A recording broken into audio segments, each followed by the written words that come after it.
Asare-Bediako. Na once again eba bedi enkomo evra insunato. Eno insunato pa mo kodi se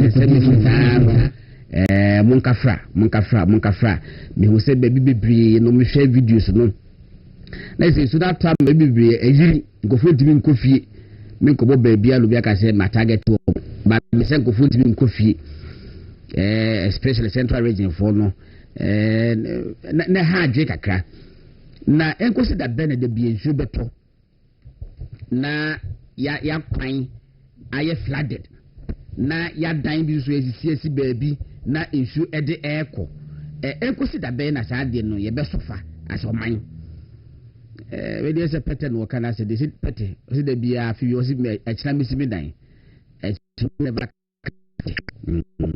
na yeso ni pedi ada na yi bi hu te sepete ye hwe yi ha adwen etimi ne asemesi aka ya pe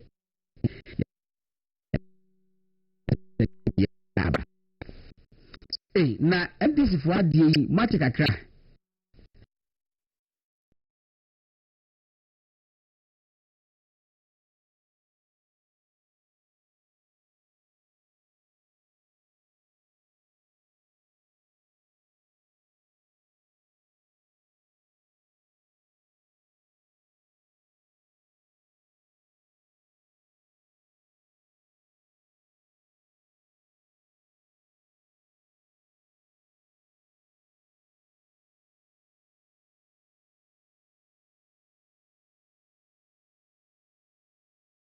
I think 2005 by election or the buy.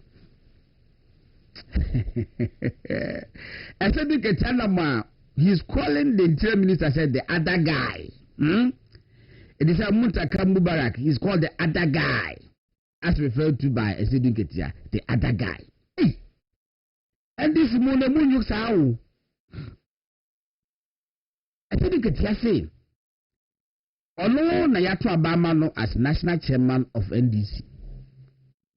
Na Drew Baby who say leadership in parliament were led by Haruna Idris as minority leader. And na Muntaka as also a minority chief whip. So when you were afraid you know eka NDC intimi win elections no itimi yiwomo. Also ko yumu kwana President Mahama say want to then opposition leader but we yiwomo. What high eti enade certificate ya ese we nyi omo dia enka dis intimi win elections no bo Haruna do today na wo bo Muntaka di no he referred to Muntaka Mubarak in terms of the other guy. Hey, and they said the other guy who for but you say why you na admitive na me remove to that but and no them oh chatting offend the other guy ever Billy Bra offend the other guy whoop mama but I just and now you should catch the same massa thank you to now work on it thank you to now work on there's a proper thank you to yeah in that person Mahama and a proper thank you to into don't worry about Billy Bra it no sanu kai it some be koso but any be we sit down for koso you be focus on and maybe a koso or mine and we chi na me hu Bank of Ghana statement be a report be about one say Ghana a public debt no external debt you see a jump from could do 674 billion 671 billion now free 2025 with the mudia not say now what they show the call dollars most a jump from 61.3 billion to 63.1 billion. You be say who say abema to say abema or bobisina die abaya so mo bisia it mo bisia dia believe TV mami so what mo bisia dia any eye den na it me jump from 61.3 billion to 63.1 billion almost 2 billion if no 2.2 billion it eye den you know this enkomo no and except domestic debt is also a car bana bo o man no mu angasa so no the aim who say just 1 month according to report known January deɛ na ɛyɛ 341 billion ɛna kɔ February akɔkɔduru 360 billion. It is 341 to 360 billion. So within 1 month, Abane Bobisia 19 billion Ghana cedis domestically. Who kakra? Entienne Prof. Professor Bodia Tanasi. Or they will go through sign and say a canada, then a buyer. Then this is also say a war, about position of mobile, beside the Bilala Mobi. Now, Martin Papa could see the Musu, GN Bank is also a diamana dear. Court of appeal and a diamano. Na court of appeal the ruling ba say obi di bim ana obi di fa adai ne de asidano koma president Mahama.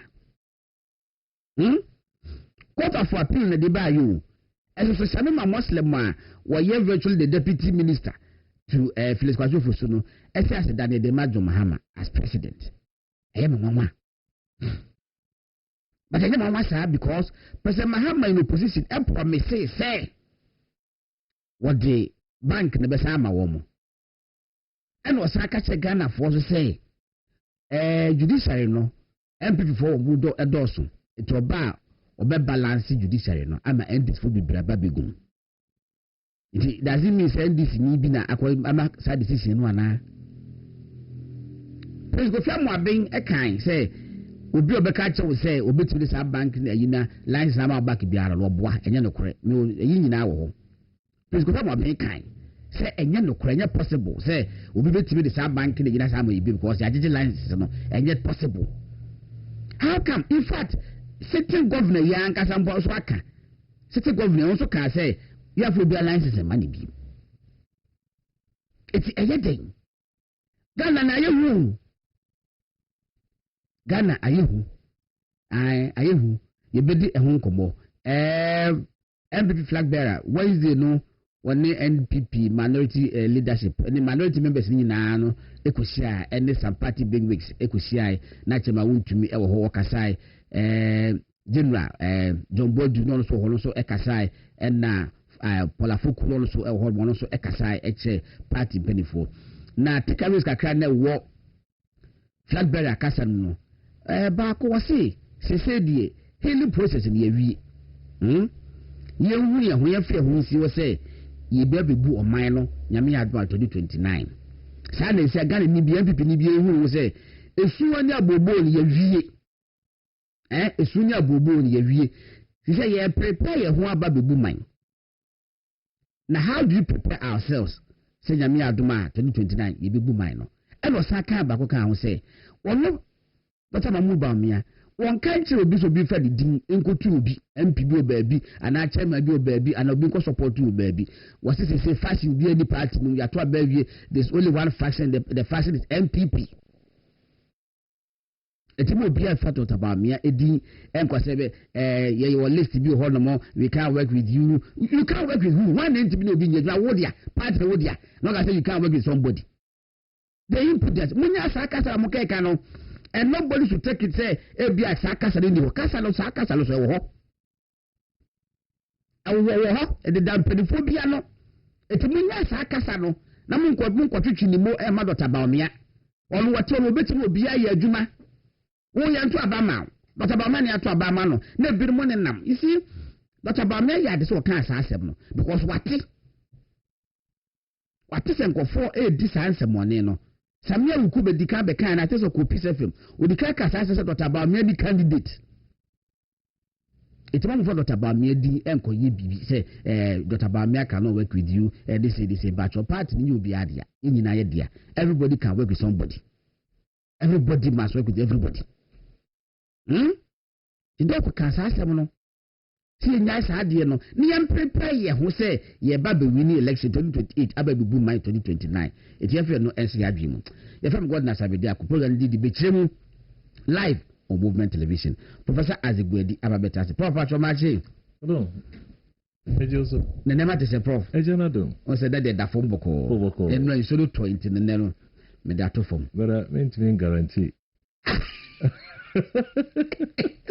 edu be bia it will be a bit me a back oh no problem but yeah we won't go overboard and conform what you say penna say bibi to be say mu know your police no one your microphone.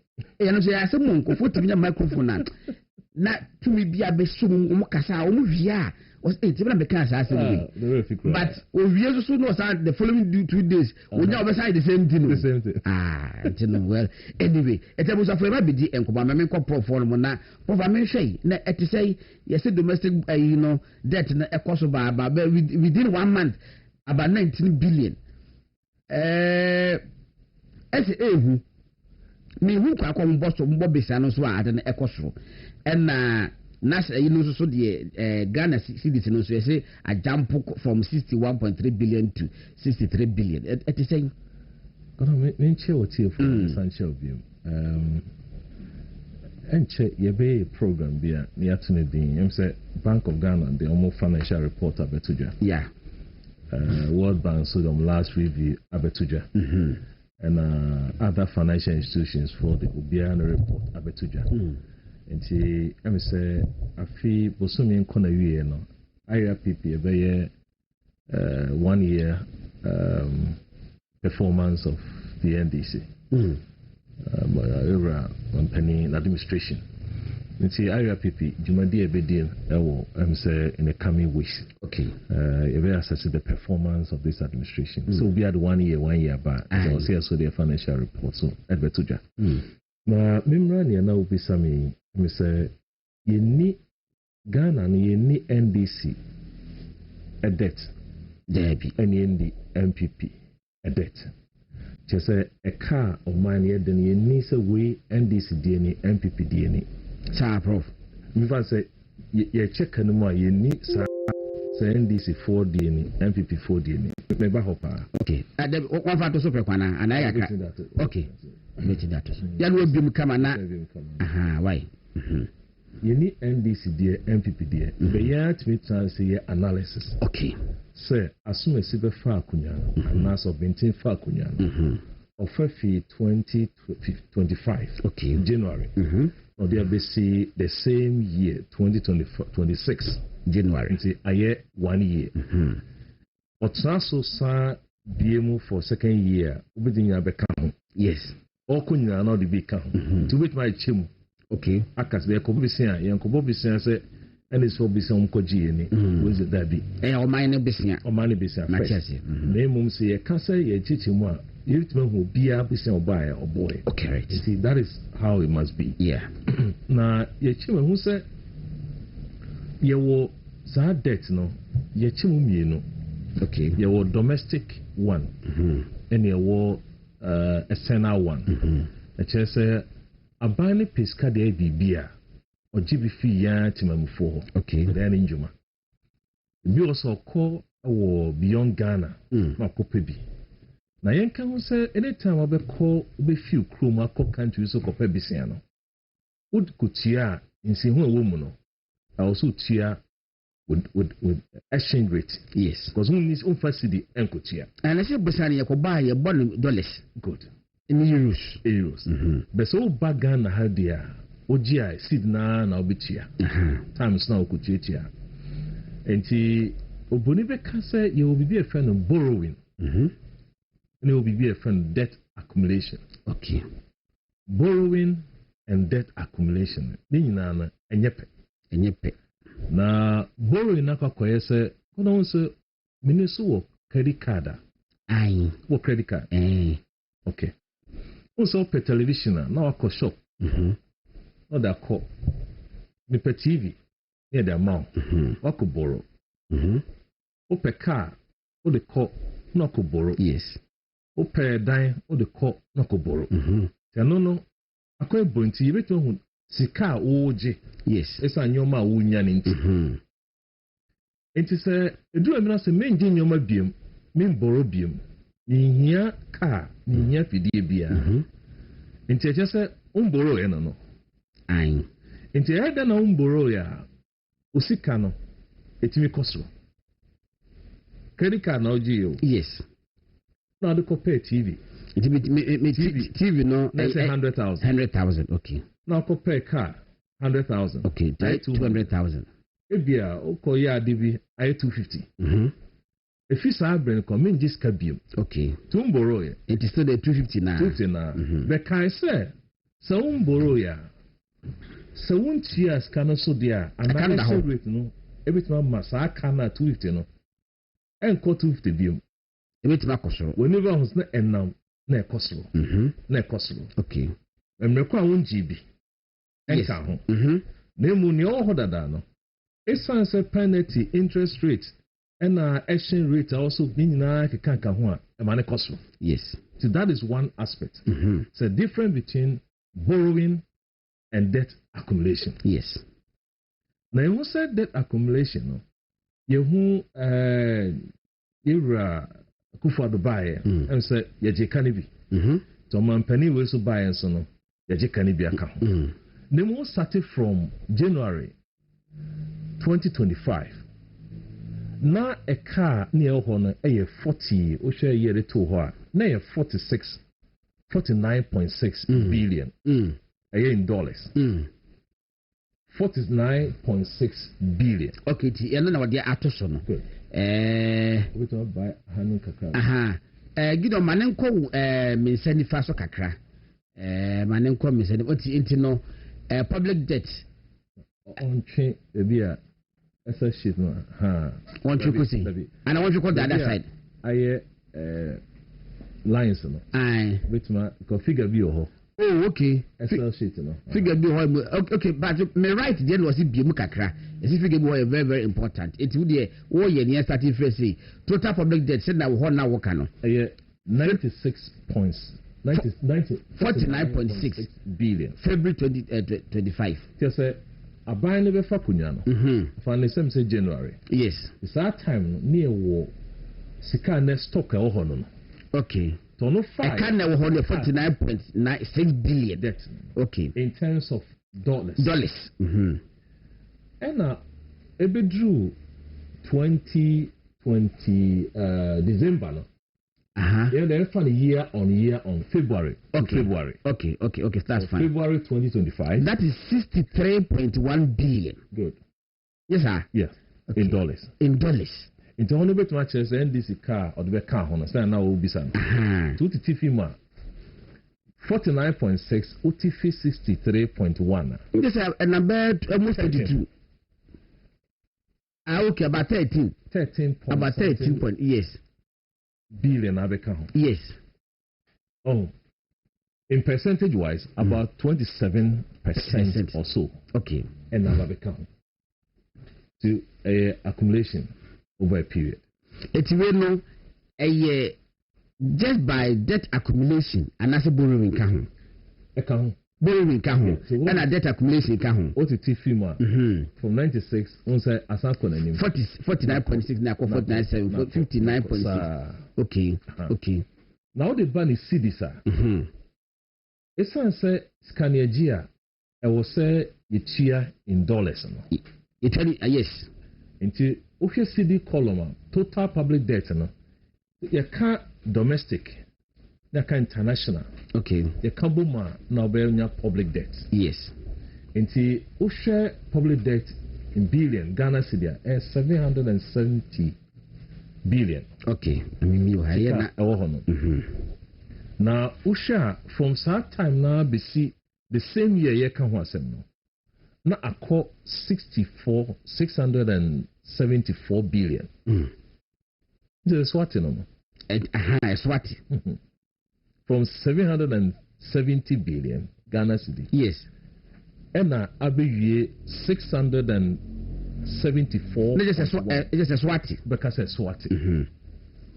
Okay. Oh. Because it's Swati. And 674 770 to 670 days and the Swati. Swati. Basane 3. Good. Niamani san is a exchange rate. Okay. What's the now 14 point something? And this all multiply, say we do 10. Okay.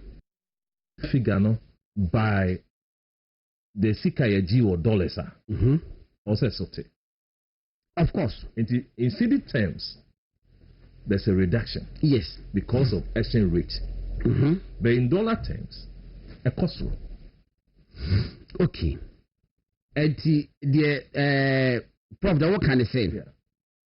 yakobo bisa $10,000 $10,000 no na Ghana cedi 14 cedis to $1 it $10,000 dia yekutua yebehia say 140,000 ana okay 140,000 Ghana cedis ene ba kutua $10,000 no but say na dollar na ba 10 cedis no yekutua $10,000 a yebehia $100,000 yes ade chia okay into one shall be kase oh yeah sika no and a swati and a quarry but in cedi terms because of exchange rate but in dollar terms I was South Ghana. It's not one more. Okay, good. It's young year now. One who say, "Yeah, can say debt to GDP." We have the second one from 53.7. They say about be do 42.2. Okay, from 53.7. Now I be do 42.2. Kabeka say me ekwe anymore. Because your sustainability. Yes. So bet me jina no. If you are seeing him say be go beyond 70%. Na ayehu. But I be do 42 there. I me say nkeye. Near sign be sense then a size figure as a abafo. Because say me wo 53.7 and now above 53.8 42 agina 44 47 above do 42.2 good yen kan say o measure o debt to GDP ye wo ratio idea na eno na wo ase the nominal GDP yen kan say Ghana Statistical Service, hold on, almost ye teach the same kakrebi. Ewo ye quite fast so ye calculate your GDP. Okay. We change the formula like kakra. Formula kakra. Rebase no. I started from the first quarter of 2024 ever be see 2025 the last quarter. Okay. Into share figure 1.4 billion or down from January. Ube say at the more see December, it drew somewhere January, February. No, figure no 1.59 billion. Okay, and I'm say a yena kataso. And who say the last one 1.5 billion. Okay, and okay, it is a 1.5 billion. Yeah. 1 point. Nti ubisa ho say o de sa figure no ye calculation wo top it just ase no abai. Okay. The same ade use wo ha no what they call the last part of 2025 MOB. Okay, this is GDP no you can use business kaka na boma activity na because almost use different formula and MOB. Okay. So say going forward they use annual nominal GDP. Okay. And they are calculating. So they know now the idea kitwa or so the kose kesiasia. Uchimwa ebe kitwebi. Inti the what say ya wazi si Peter ne mase se danje. Inti Peter mase se danje no. Me ka say o mema ye ko peska bi ho. Mema 20%. But me kwaji we so amema 10%. O so 20% ni de no afi kwaji ya 100 cedis na mema 20%. Na I 20 say 26 am de mema no. There 10% no so no. So when say 10% ni sha. Me kwaji 1000 cedis. Oh, teacher knows what it will come on.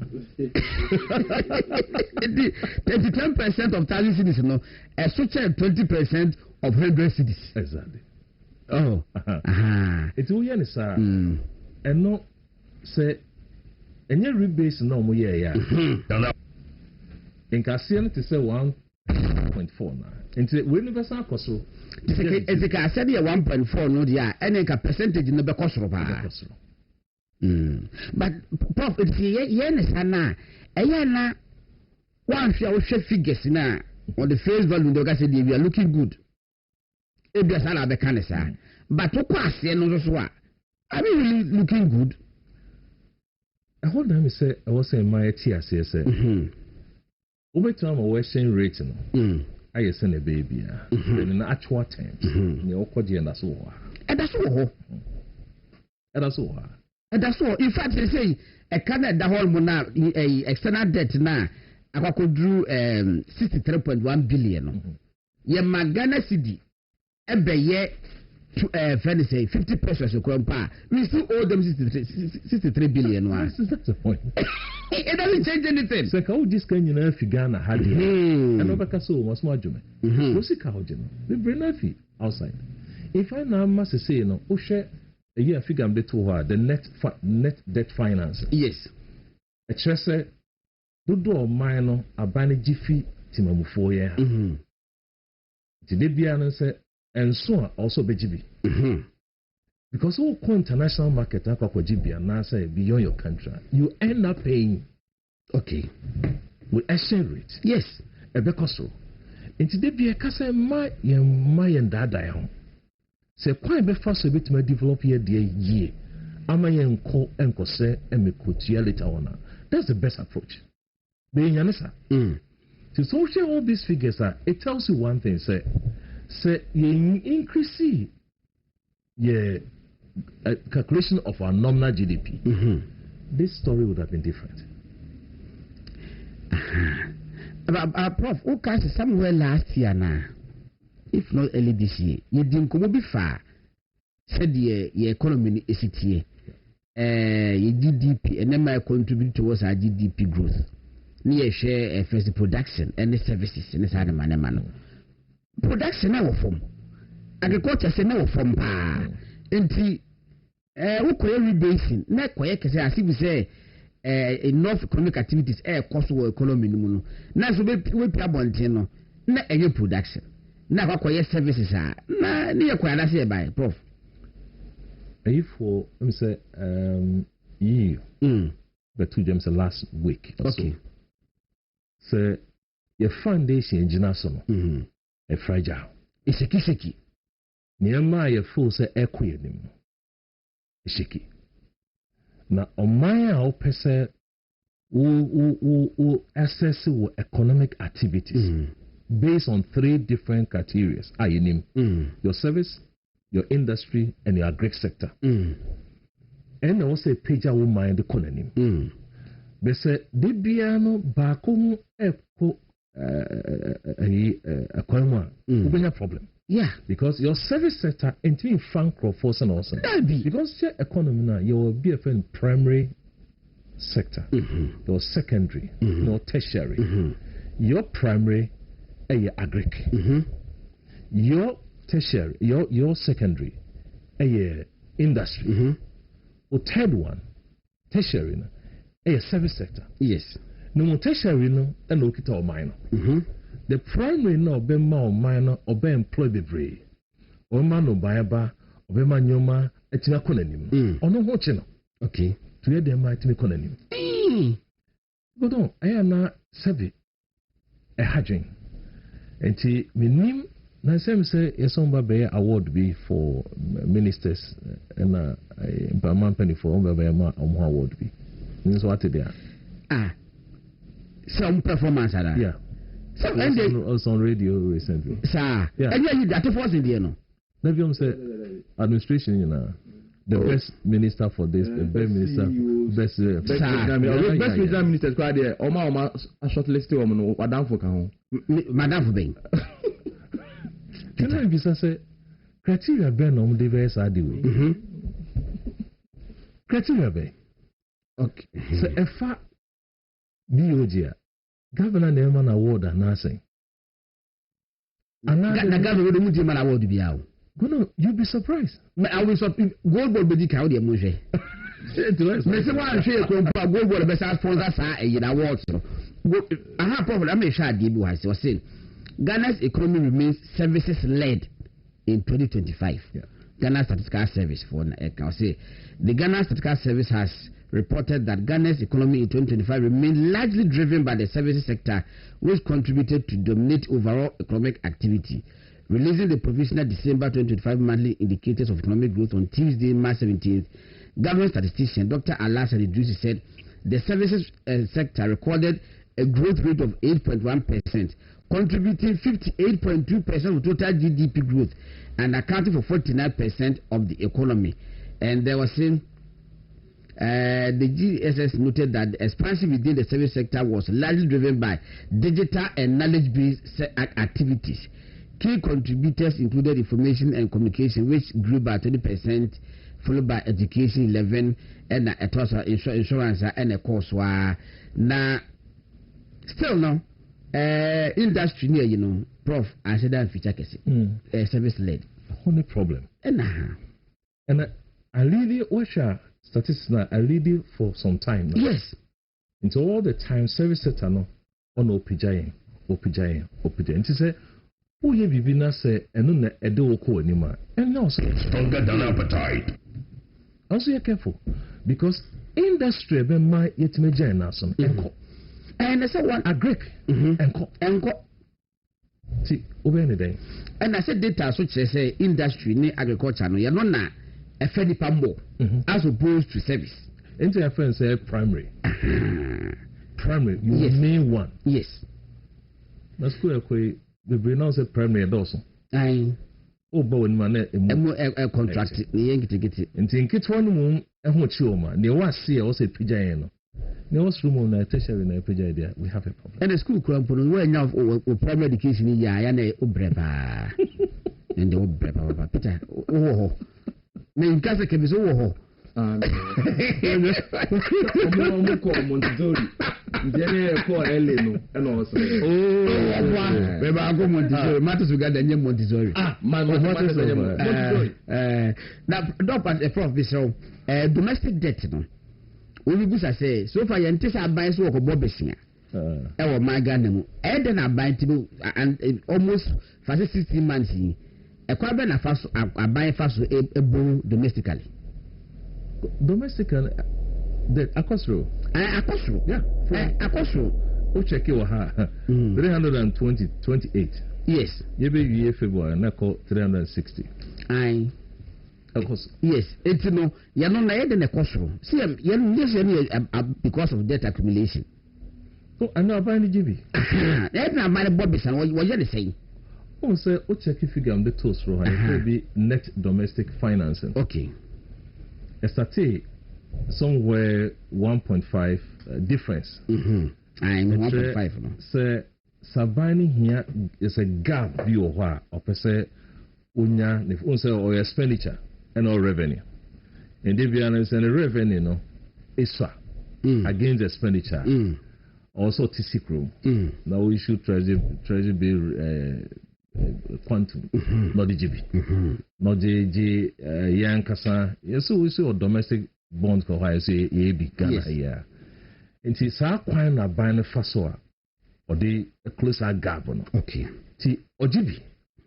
What's the developer to say or the coin or Yanko for the one over subscribed, so I undersubscribe. It's how you money a coin of fasoa or the discount Ghana at the high. If you check it figure the two one, it's at it for 1.5. And of course 1.1, 1.2.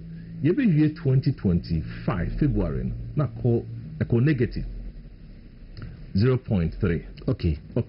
You don't get that also. A buying edge more or borrow more. A fear. To yourself again, I say a cost for one. Just said in some air kakra because of cockroach nebi. But any time I'll be called markets are when yes, one farmer. Go on. It doesn't speak well sometimes. Of course.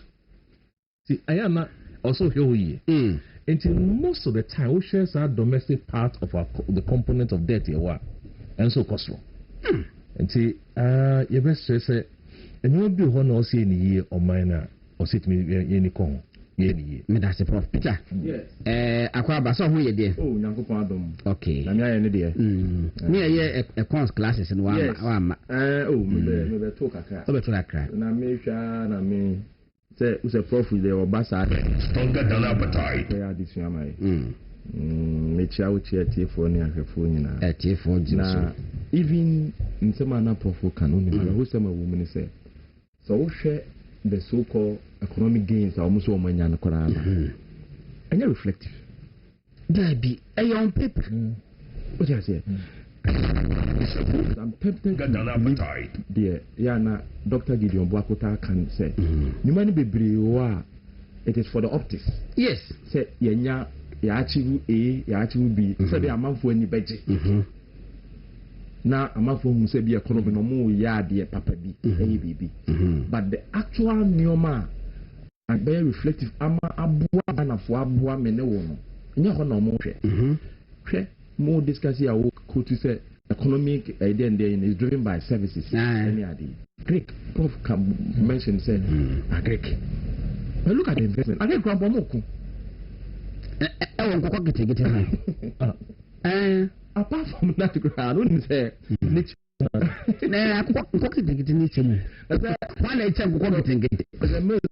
Mama or announcing going to Grabekaya, nature and crown, them to half crab. So if a buy no emphasis and say agric, I don't know because of some theft war be an be president, whatever ambition being here. It is normal a bit share IMF, no man almost see a free, almost see free any idea. Osha Oma statement or issue announcing the so-called asset now. Omo extra say stay focused.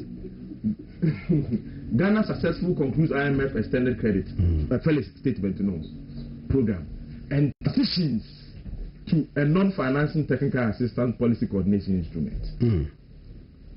Must you're free. Nise yasa asa move ko another say me sure we na me kai 2014 the almost some technical support then from IMF now. What is the difference? I can look at you know. I said that one technical you know can no a small knowledge be say. The PCI yeah. I say wako bank now the bank for okojo msika.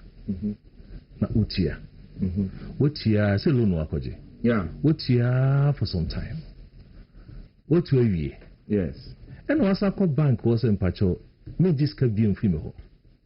To mumma me crata, I say, me demo cannot be teacher cracker, to me a credit worthy. Maybe a million baby could be a for Sakat and be one there. It's on the PCI. A policy coordination instrument. You know, acknowledging and she under such arrangement, you know. So I'm still a umbrella police and no. So also on the indicators. Yes. This is also for Felix Anna, not the two just say. Oh, midway to Jana one to me this one. Who go international markets Kubura? It affects your cost. But then question back on the same. How many first no first you see your economy na ayebasa it ye DT ko share IMF onsa. Yes. No mo iska. Yes. No mo conditionalities be satisfied. Indicators ni wo ho. Yin iska kakra wo. Yes. Ya jiska na yesi ya wie, yesi ya satisfy bibia. Ya de ya the mama say economy no aye rebound and resilient enough. Okay. External equal bit me I return all shocks. Et adam ye free one ke no mu ni asim bi obi ke ojugu bye. Yes. Ye kwese de be ba me srew. Sa be hwe me fi police bi. Yes. Some police for me dimeti. Yes. This is one gasa when you ni. But also economy and resilient. You don't need someone to police you again. Yes. But in all of this, and almost somebody privatize ECGO. Oh, I don't pay.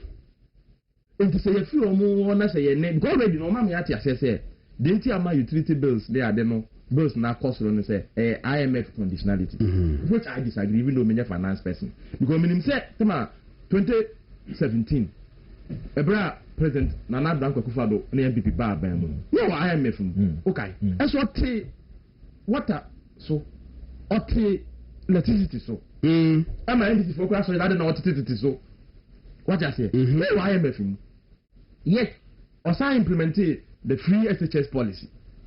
So you cannot say because your IMF munti.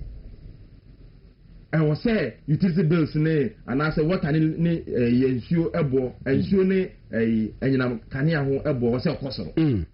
I think it's about choices. Our finance minister and I said the economic management team can have with the IMF have a design bi a omu ne nsa ya ombe nya omu revenue a omu fa nko hye utility ne bills no mu say the Akufo-Addo year in 2017 2018 a ebo a Ghana for my ho high no yeah what you say Matthias yet mostly your IMF minti na you say no the understanding say yes you free na say ECG ne ye kanya ni issue say nko so be o na prof sadie no piece da be de ko what be that Ghana dey say you see acquire me 17 times yes na we how many times me just ya yes sadie bi in fact yenye bi da and no It's a movement stronger than appetite. IMF PCI. To say that it's kind of petty letter ways. Yeah, petty letter ways. Okay. A quite walk on an avenue.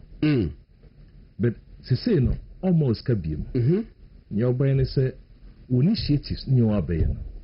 Also soon approval and a recommendation from them. There's a cost, there's a sovereignty cost. It's a sovereignty cost. Yes. As a country. It's something you did be an everyone will train the OC acquire. Stronger than appetite. Upeso the BB ever be tuja. And not be initiative be. Not because of the PC and internal. It's not being approved or endorsed by them. Still now we are still endorsed by them. International market, it's a bad publicity for the country. Yes. To what your career, and they say you have the men, GDP, a cost, inflation, above form, exchange rate, stabilize it, surplus. So then on here, be. You don't mean Tiasiano. These are the coin. Alaji, Martin, but your microphone is then wafa. Alaji on paper. Then wafa, open the for you, Genoa. Which Colombia, there, okay, say. Matthias said, but I can't understand.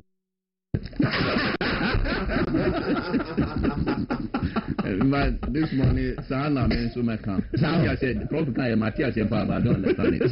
Yes. It is a very double revision exercise. Revision. Okay. Tutorials, more tutorials. You hear tea. Will be a prof and it will be a ashefo. Now, I know pay me. I am a business me economy.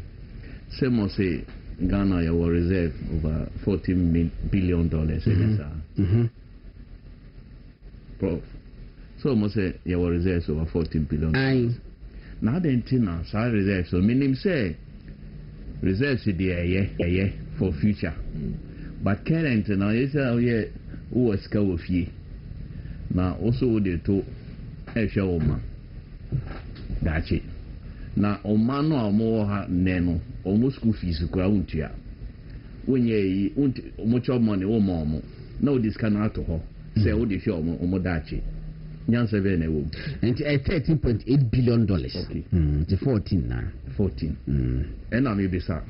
Also was Cabibre, Odiatoho. Odibesha Oma. Omondachi. Omano Odibesha Omodachi and now more hay. Almost school fees went to ya. Omo Yari, Omo Yari, Monco Hospital. Omo a money. One quantity. Now, so what's this Saska? No, they to her mamma. Omodachi. Now, Omu, when the benefit is Saska. Nay, well, Goma, where you say what 3 points, inflation is saying 3.4, 3.5. Now, you say dollar, no, 11 CDs. You can't say 11 CDs. Maybe a inflation, dollar. Abapapa, and one stronger than appetite. Professor says, more Yatia more. Zomo dear, researcher. Musica Prache. Teachers and nurses. Teachers and nurses or more if you want to meet you. Or say you don't have enough money to recruit. Nansaya or more promising in opposition say. Omo a buying your friend saying banking sector, financial sector clean up. Depositors money. Almost so much you na. any men's go cry any they be all kasa be opposition this is gold board sami hefi was the men's goals ka cry o more men's gold the cry o metua ni nyina obi ade o metua mahama so kan they say yet na he ya reserves you 13.8 billion dollars finance minister agachi say on nisika abana broku on timintua sasika no statement any good statement. Look, in fact, so you don't need, as a finance minister, make that statement. Internationally, ever do. Yes, in fact, there's even an aspect of it. Say, yeah,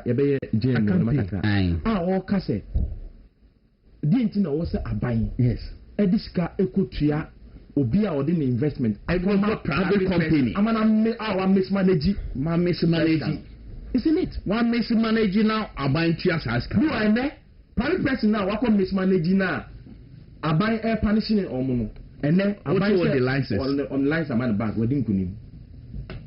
Can you answer me a woman? This is a contradiction. I face or my whim. One breath will say, economy will be resilient. Resilience in you. Last year, Prof. Munamoka says, Aban will borrow 17 billion cedis to pay salaries.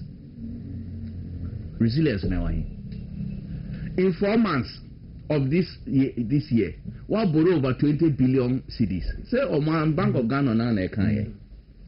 Resilience na anyway. At least if you have resilience, you not be borrowing them. What borrows come to the extent say private sector no I want to munya ska. Enyejuma. O must squeeze this cut to from the system say oko marketer obi ani ska obeto tade oko de omo ye sa obo say na many amusa dan kwanko kai sa adwuma mo ono ani say ba omia na research bia mba omia look wo de ahwa wo koma ye pon ha ko market jedufo ko de ekoso what in the out market fa did you find me did you so no on pese be sisi no o da bi seven times na fi alaji kan yan tell say what you say I can't understand I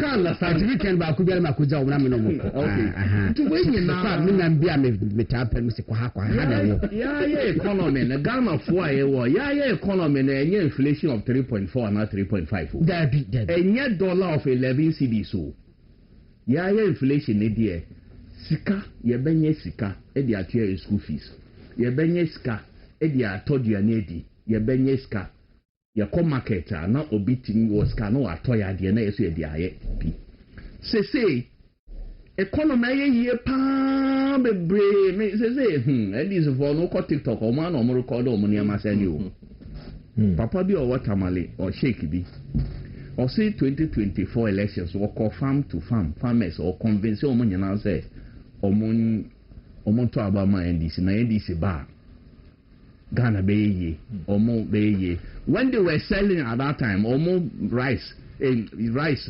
I mean for a bag of maize they sold it at between 1,000 and 1,002 in 300 crowd omo obi obeto also say farmers no omo fair no omo ye no he did the recording omo ye no na say me ho ba ku bi so also a campaign say farmers omunye omutoma MDC na ebe show omunye say omunye na mu kwasi.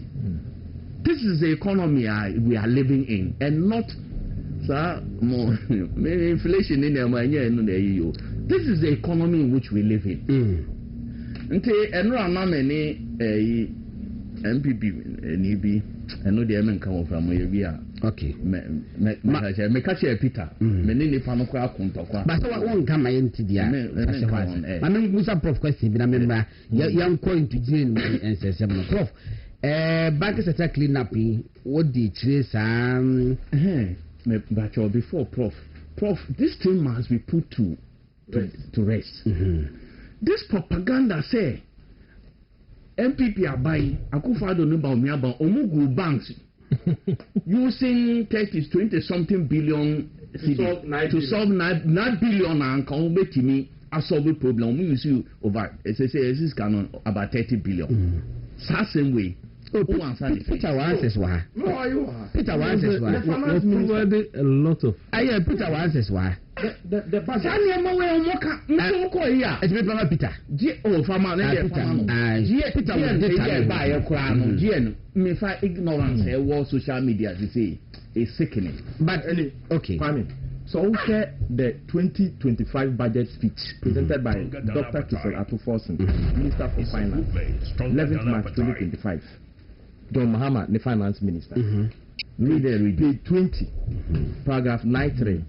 Mr. Speaker, the financial sector still struggles even after spending 30.3 billion in the financial sector cleanup exercise by the end of 2024. This includes 26.9 billion spending for the banks, savings and loans companies, financial houses, microfinance institutions, and asset management companies. Asset management companies. Yes. Okay. Into any banks in the pay. But when NPP, posterity will judge Akufo-Addo rightly, positively. And I pray say one day Akufo-Addo, Ghana, you better celebrate me. You know why? Some of the microfinance companies now, yes. Any asset management companies, yes. If you have a good under NDC, no good depositors money is not a crop.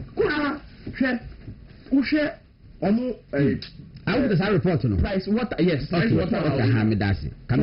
There's a company called Sterling Financial Services Limited. Now I want 97. Yes, Rolling Style. Now, company no.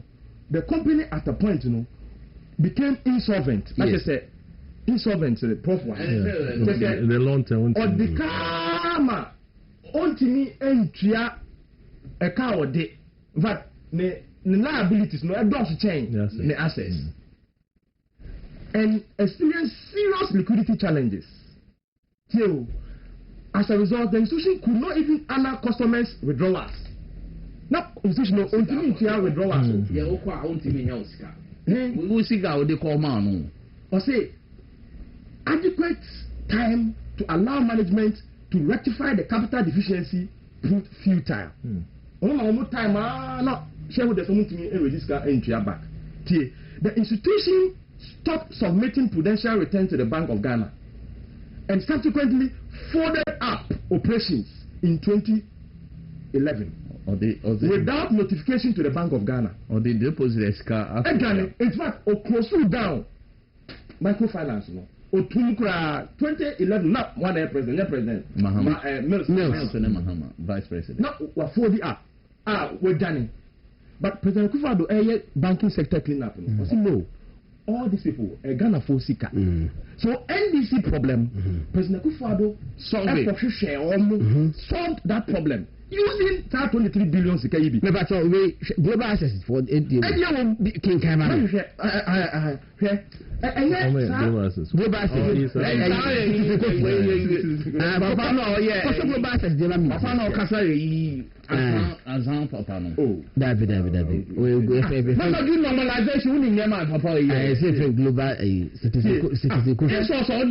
somebody who was saved by So I'm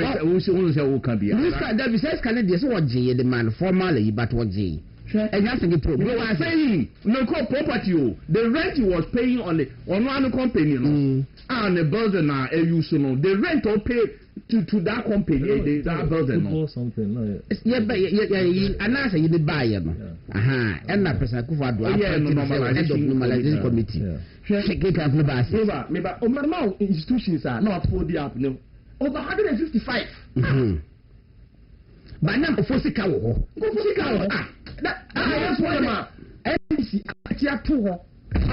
It's a movement stronger than appetite. Some information. I said, I brought that issue, that reporter. Yes. A reporter not NDC for a year. I remember 2016. Stronger than appetite. And I didn't say, on one Kasa sad number of banks or say, in fact, one of the President Mahama State of the Nation address. Yeah, one of them was there. Yes. That report. Also for global access. That report was there. But I'm sure say MPP administration became victim of their own goodness. And then when they left FE power, and yes, I'll back to say issue. Yes, in your report, what did he say? They are not supposed to be there. Yes. You remember Dr. Baumia made a lecture. He gave a lecture at Central University on this banking sector mess. And he said global. Global man. Global. And so the company, of course, in my background, the company was granted savings and loans company license 15 June 2009 by Bank of Ghana. And I'm commencing operation. And also yes. The institution has been insolvent since 2016 with serious liquidity challenges. Now, specifics. The institution assumed liability of a loan contracted by the majority shareholder amounting to 2.91 million Ghana cedis. The loan amount was injected into the institution as equal equity capital. The liability was, however, concealed as a suspense account in the books of Global Asset Savings and Loans. Majority shareholder. Yes, Sally. So we say Obi Azan. What is more Azan than this? Is it no evidence? It is evidence more. The institution failed to keep accounting records in a manner that gives an accurate and reliable account of its transactions, constitutes unsafe and unsound banking practice. There have been several complaints from customers about the inability of the institution to honor depositors' withdrawals. The company neither published nor submitted 820 audited financial statement to the Bank of Ghana, contrary to Act 930. Now, over and no citizen could not near major shareholder now. Or no equity staff from the bank one in a good year. No, Bɛkyerɛ say Global Asset Savings and Loans 5 million lost $5 million to fraud. Annual reviews. Majority shareholder of the defunct Global Asset Savings and Loans, Dr. Kofi Amwa, has opened the lid to some of the challenges the company went through, which culminated in having its license revoked by Bank of Ghana. Dr. Kofi Amwa, whose company owns Global Asset Savings and Loans, speaking on Good Evening Ghana Current Affairs program on Accra-based Metro TV, stated that the company at the point could not trace an amount of $5 million from its remittance business. Quote, $5 million got wiped out of the company. We sell dollars and we get CD back. So we found out that when the dollars were sold, the CD equivalent never came. So person, people are encouraging him to go court to find license on the back. $5 million money. Now, Peter, we are UT Bank. UT Bank. Because I'm been one Kasaka up to see interview. Now, when you say bank and a collapse, yeah, no. What's the one you said the bank and a good area? No one to me, young washing, and today I was resign. And my new leadership for back. Yes. Let's wait for a presentation. Yes. Almost statement as if we know. Yes. Probably a bad presentation. Yes. You see, but a campaign promise. But yes, really. You tell your report now. Something struck me. When you say, yeah, Papa in Penasama, Justice Simsai, you're Indum lawyer, deputy. So.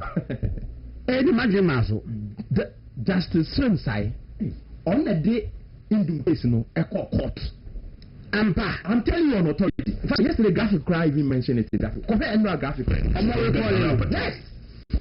We said the day before judgment, high Board of Appeal judgment. The Deputy Attorney General, Justice Simsai, yesterday's graphic on the day in the case, court. to challenge BOG say Indum revocation no any fair. But you see, okay, the High Court judgment in this one, Justice Sai and Indum never challenged the insolvency of the bank in court. They never. What they took to court was about the jurisdiction matter and discrimination. Say, anchor case no second arbitration. Whose arbitration there normally there's win-win situation. But court, High Court, they know through, so there will be sanctions. But there were court case normally call in the grandpa. It was more to avoid sanctions, punitive sanctions. Don't call a man challenge bank no ultimate depositors scanner action. Name they were fighting the BOG on jurisdiction basis and almost say a discrimination because and then High Court said no, it cannot be discriminatory because other financial institutions had also been closed down. Yes, and then they cited 130 say High Court jurisdiction over all these matters. That same side all of a sudden became Deputy Attorney General. The case goes to appeals court, and now it's unanimous. And the day before the day before the judgment, Indum they are different from Unibank. No, Unibank was the lawyer or the Indum case in the court. Oh, okay. Unibank was the lawyer for Unibank. I don't know. And you know also same na omukotena ase you know 60-40 eno akotena nche on check 60-40 but eno nche na justice sims ono and the leading Indum the court High Court and they lost High Court. Wow. And then obe deputy AG omudi akọ appeals court when we unanimous and the day before ruling name. Yes, Pakosi Indum the Facebook wall actually it was a nyame adoma china yesterday adwuma. It will be interesting. The reasons are the Facebook.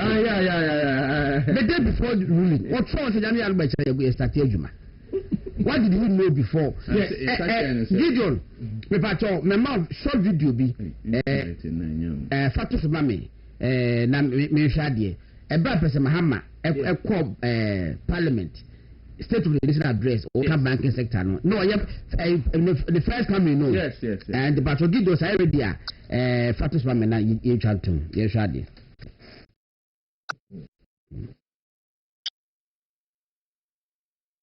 These companies, microfinance companies, come under the direct supervision of the Bank of Ghana.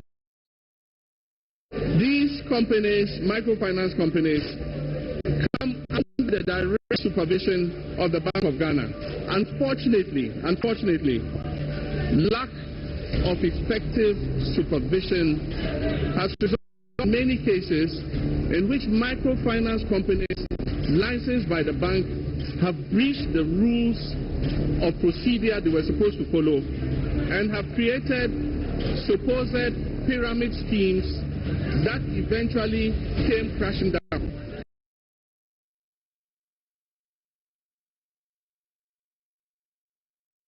These companies, microfinance companies, come under the direct supervision of the Bank of Ghana. Unfortunately, lack of effective supervision has resulted in many cases in which microfinance companies licensed by the bank have breached the rules of procedure they were supposed to follow and have created supposed pyramid schemes that eventually the supervision by the central bank under him. Under his watch, or my creative pyramid schemes, virtually like State of the Nation Address, SONA, 2016. And ye, now you I will say MPP Abana. Deputy governor. I know a deputy governor. Anyway, it's Peter. To the extent, sir. In fact, the Court of Appeal, a very, very interesting read. Oh, anyone who said, oh, Madame be said, send me copy. Sure, say, I'm so sending my paper. Because I would read near the trade finance company, they were selling finance. Yes, like one any beer. mean. Okay. You better sterling. Omo aboka a close down Sterling. Gold is Kenyan answer. Gold is Kenyan answer. And you're Munko. David Tobosa, Mrs. Sterling. Gold is Kenyan answer. I could snap a Yibra beast in answer. Hey, and that's a billion Sama Saboka. Kenyan answer. The body. And a president for the on oh, Mr. Akufado. Stay focused. What was that? Matthias, when you understand. Your student is right. So all these guys, they should be in jail because they wasted. In fact, Osha, in most cases, no, Sika deposited money, no, they were using it for other, trading. Deposited money. Also, a quarter bank. Ewa Abrochiri. And Chicago. Oye, and also sponsor Elmina Sharks. And a team. Football team. And sponsor Keche. Deposited money. Indum. And now I sure say a quarter. You better punish you for using deposited money. For Peter. And I'm got challenges or they wanted arbitration. I want you to, before you go, I want you to go. Say there was a report. Yes. Indum, they are still perpetuating that falsehood. That say, now binding a car to the tune of banks, contractors are on Nesika to the tune of over 2 billion cedis. Anka bank to us as Kanoma contractors, contractors will have paid by their loans, and the bank will have been. But we say their factor. There's reconciliation. Yes. Even apart from reconciliation, I bank. And no car. Obi na bede wo car. What's our bank? You are contractors and no. But listen well. I give him. Or say the reason why I became insolvent and they say on my contractors loans to the tune of over 2 billion cedis. Now I buy and to your contractors no. If I buy had paid the contractors will have paid by their loans. Me ba to contractors no e ko di loan guarantee be the coin. No. The contract exactly that's right. No, let's finish the fact to say 2 billion can you ho. What the argument it's nothing like 2 billion ko obi bank for besia. Indum company o say wo company liquidators e ya mo auctioneers. Now indum auctioneers a wo bob besia na wo antia UT bank was doing the same. Yes, and I can blame government. But there was not even like 2 billion or the amount. There was nothing like that. That estimation. Yes. It shows that there was nothing. Yeah. In fact, the institutional build more year research. Yes. Almost could be the main kind in the report. Almost say, first, GN's shareholders have failed to restore the bank to the required regulatory capital and liquidity levels, in spite of long-standing promises that new capital was expected from foreign investors. It is now why did you go? Why did you go and promise? From abroad. You didn't even tell BOG said behind the Mecca. No. While GN has indicated that government owes it a total amount of 94298 million. It wasn't almost 2 billion. Every professor do a game part. My goodness. Professor something. Or see, now buying the contractors into a GMB bank is over 2 billion cedis. And I buy your contractors. If a bank had paid the contractors, they would have paid their loans.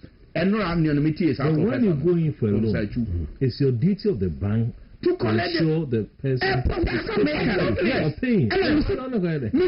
What you say?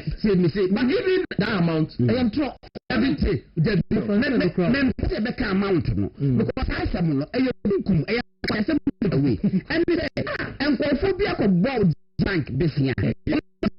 Now, the bank went after them. And for Joe Madden entering. All on the property guarantee bed or the buy. So you go after them. No, and look, I say Bank of Ghana. Yes, because you don't even know how you operate your bank. Yes, and you seek well. So then So you can take the post money and give it to people who collateral. How to get back the money? No, what's the resources? The point is the apex of financial balances.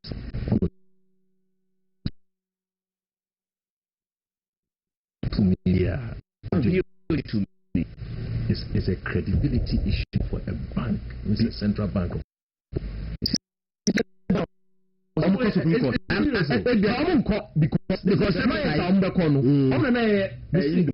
like a central bank to issue. Look, do you know how because it is easy? Bank no dema, no no saje. Now, uko so inside. So jiffy, and now we need to. But we say about them. Manifesto promise. Yeah. So very strong. Okay. Let me say number 12 of so okay. Mining or casa mining very don't you have some one what catch rumors of penny for say take boxes now. I also take it out. And Mr. Asare was say I'm a banker and it pained me that some of the banks were included in the cleanup exercise, not allowed today. Because any man of my yet in some years now and yet so 340 something microfinance. Yes. 23 savings loans. 9 banks. Yes. They must all line up. Yes. Almost on quantum lances. Yes. Bank of Ghana no one for the Apreco. And whatever good morning, guys. I'm so happy you are discussing. Do you know Indians are better and then an MPP on another?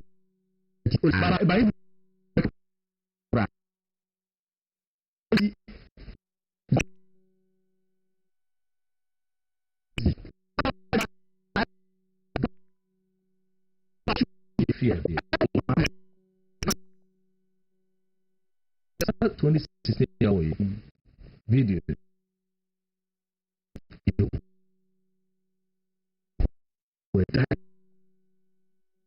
That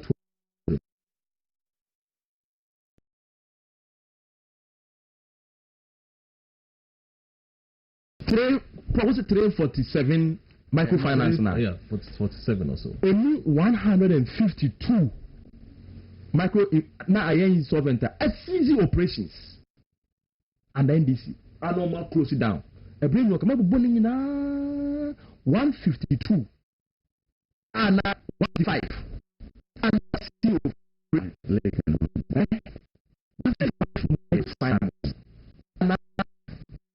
close it down. President Akufo-Addo said no. Look for them. The president's money sikawo na inkutia mom and President Akufo-Addo paid those money. The victim of his so, but I think they're going forward. MPP must let. If they create a problem, no qua. Yes. Those who benefited from such exercise, President Akufo-Addo they were blaming him. Say, I don't know where you sue a 9 million problem. Where you sue 23 or 30 million. If 1 year now, COVID, yet salaries. Why don't know the same people are insulting Akufo-Addo? You are a CWNO MPP. No, my dear. You were not talking about it. In fact, BOG report, Nanya Sterling Kwao, Ukwa Crest Finance House, and also now the institution has ceased operation and closed 8 offices to the general public without approval from the Bank of Ghana. Crest. And also 97. Now go our workers tifie dada. The so-called workers are bank for workers no tifie now no make my bomb. Yes, even when ejuma bomb. Then no one na fun na gua ya pum anomo fie dada. Yet the depositors money into President Akufo-Addo looked for them and paid depositors. And you know, apart from Crest, and you saw Dream Finance, and also not a group, and the institution were not engaged in normal business activities as a result of capital and liquidity challenges. Not group, yet MPP paid omu esika ema omu say Ghana for omu sika ewo ho enti nyahwe aban ne entia na uwie na so almost 10 ebe ye eyi etiawa enye Peter Pato ye ni free say hwehwe yi de me prescription mo aben de say document no ha no ma prescription mo aben hwehwe ne de no wa ha hwehwe na yen kan ye no na yen fa intrapo was asiwe hu no honestly da se be wa da fu bu kuma se o se munya ikara me bu fu ba ana se da so ga ono aya o ta aso ya me se o se munya ikara me bu fu ba ai won traso na ko fi ama bin story e DNA Ghana ni na your online yeah o se high level of non-performing loans typically by some staff collapsed my bank ko fi ama bin. Former CEO of defunct UT Bank, Prince Kofi Amoabin, says the high level of non-performing loans contributed significantly towards the bank's collapse. He added that acts of thievery by some staff also played a major role in the bank's liquidation. Now, when asked whether or not he anticipated a takeover due to the non-performing loans, Mr. Amoabe answered, saying, I knew the baby was sick. Yes. I remember that. To the point that I had to step out for another person to step in as CEO to restructure it. I wasn't expecting the baby to die because of the brand we had created and the impact it was having on national economy. My mentor has was say Mr. Moabin cited loans including the ones disbursed to Ibrahim Mohammed's Jata Cement Company and failure to pay it as some of the reasons that caused trouble for the bank. However, Mr. Moabin said he never regretted his decision to advance such a loan facility to Jata Cement, which belonged to former President Mohammed's brother. I was say on promises by former President Mohammed to return collapsed banks to their owners if he wins the December polls, Mr. Moabin said such promises were not feasible, saying I graphic online. Another state news graphic online was saying on promises by former President Mohammed to return collapsed banks to their owners if he wins the December polls, Mr. Moabin said such promises were not feasible, saying, quotation, such promises are only good for the ears. This was Kofi Amoabi. Oh, wait a moment. Sir, medita do form. Yes, and my medita. I had a share note. Oh, say, all of the super what? Was it? All of the old process on forward amount. Like I said, the data of form. Let me probably beside me the man. Oh, the data man. I probably beside me the man. My man, this is here. Oh, what is it? ND. Sure. It was a person identity, and yet they say, so you better conclude to us anymore. Yes. I'm being said. And yet feasible. It's good for the ears. It's good for the ears, like listening to music. No, but it's becoming feasible. Yes. And I say, I'm a Muslim.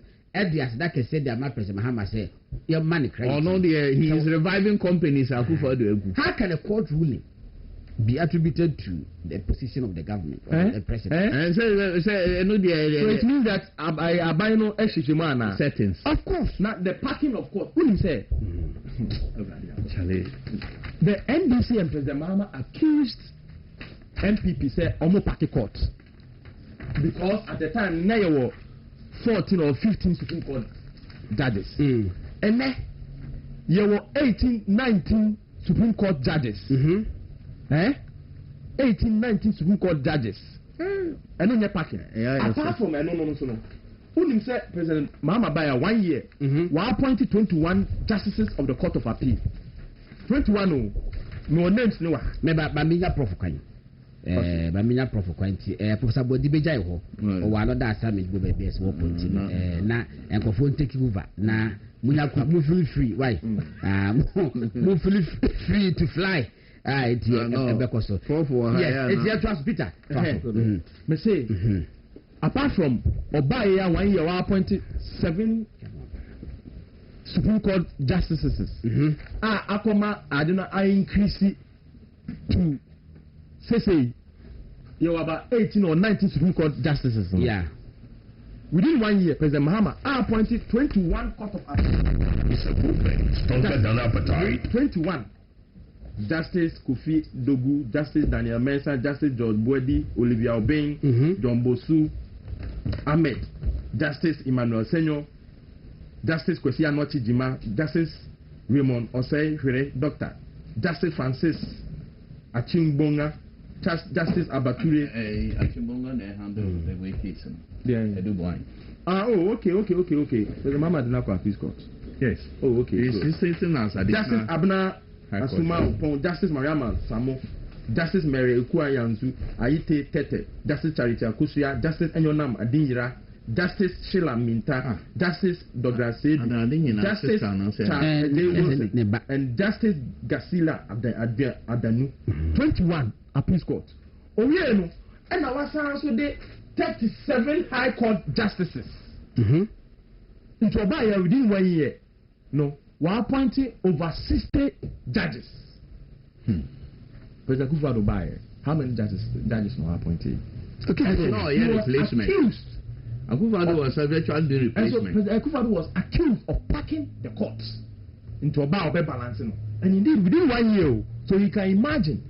So obey in the 4 years. Not justices were appointed to the court. No wonder some decisions be a few or bano. I'll do what we can for one. We are Nanka. No. Peter. Peter is becoming an expert in the banking sector cleanup. That's what we say. In fact, the banking sector cleanup, Ubekaya, not the former CEO, Mr. Kofi Mensah, you also of Capital Bank. Yes, predicted. Yeah. Sir, no man has cost of banking finance, no man. And or resigning, you know. Because many opinion Kwesi Pratt can one sema. John Kofi Mensah. Yes. No, he became ADB. He wrote a memo. Okay. He went to ADB. Chairman and members of the board of directors, Capital Bank, on August 11, 2014. Action to salvage the reputation and fortunes of the First Capital Plus Bank. And Ostante complaining about the issues and their cost. We appear to be perfecting the act of crafting long-winding resolutions which are not backed by serious follow-up actions. Our inability to establish offshore counterparty relationships due to issues with shareholder credibility is an issue for consideration. Unresolved capitalization issues. This has been the bane of the bank for some time now. That while management is embarking on a desperate and aggressive deposit mobilization to shore up liquidity to cover holes in its balance sheet, it is resulting in increased interest, expense, and general cost to us. And also, I regret to mention that unless we act ourselves, and so with all the promptitude that it deserves, things may go out of hand, including the possibility that the Bank of Ghana may step in, by which time it will be too late for us to make excuses. I remember Sadie. With all of us risking sanctions, though I fervently hope that we act with expedition and seriousness to avoid that possibility. If he knew that Bank of Ghana could step in on sanctions, yet Yegu Capital Bank will be got na TV so say na obi pen the bank in Tina egu ye. I trace it. Who say no cross and come out for an kokota. Not for the namo. Yes. No, your bomb or your prayers were. Yes. Opacho na obetu scan back. As was that day. I blame President Akufo-Addo for saying he should have all this Sterling need crest and should have prosecuted all of them. Sterling way I'm interested in. He should have prosecuted all of them. For mismanaging depositors' money, now I could statement I could you know what did and then some of one they were campaigning against you and evil yes of you. Stronger than appetite.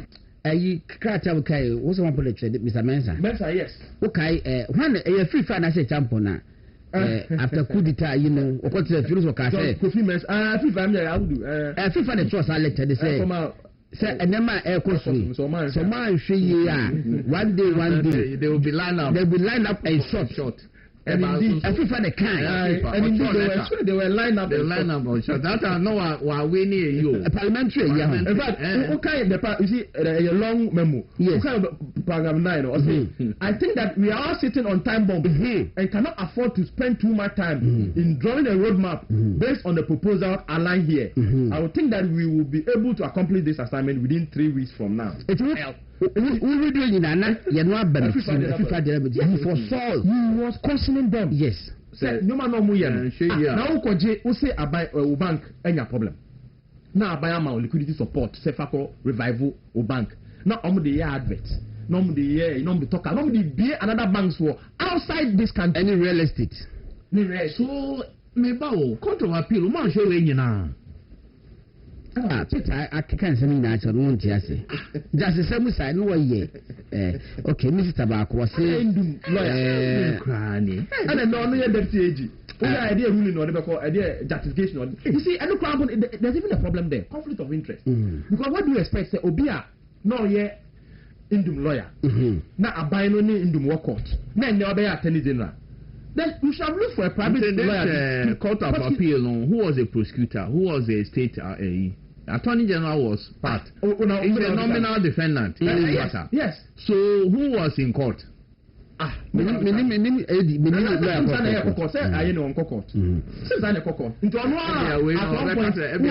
the state, you know, and now on every different state. Mr. Bako was say conflict. Was saying my investment is still with JDQ. They have not paid interest for years, and my investment is also stuck. And I'm walking around like we be a more brother. We will scap out that investment to Beskana Kwaka.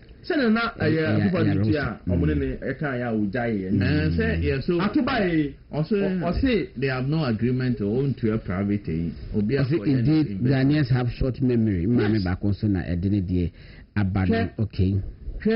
Godon. Yeah, bruh. I told you anonym. Oh boy, but baby, I am a point of interest.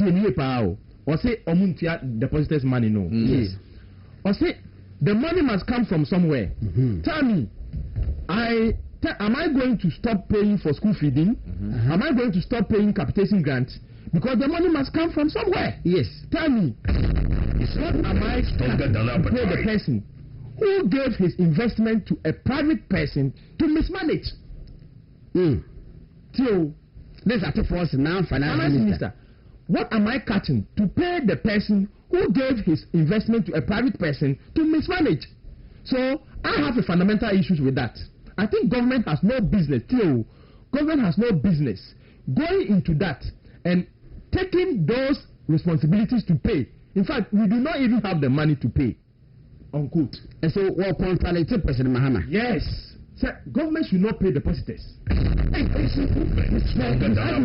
Or say, why you sit there also this come and or this come private company and one mismanage it. So government has no business going into that. But I'm like I'm saying, any I say me can answer Fatia Abba, minister, the boss. Oko so NDC for bonimu. Eko here say Ghana. It's a movement. Stronger than appetite. Against him. Going forward. NPP about Bafufroa. Problem bia NDC be create. Say dia to say ban we are egu na etwam. NPP be on agent say Dr. Gomez na so conflict o san kof. It's a movement. Stronger than appetite. Me ame wa man. Da bi yanu dia mesre. Obesere. Die. Obesere. Ye beye. The same ye beye no. Ye be san kofo no. Na aban na agi wo mo. Na wo mo yes abone na prosecute wo mo. Enya no na prosecute na so via obi bo fufu ba na waja omo. Debi. And for we di ebubo yi. And was say you prosecute one to say in the case of operation and no mark up because some have been say come done by now. Yeah, but it is citizen coffee. As a done by now. Yes, but you see am boy now actually be selling ya dey imagine president Akufo-Addo say or the sign panic koko and the 75 koko jani mo bi aso fa buja o ma no ma me hu sa ne pa me ka ye ni dey dia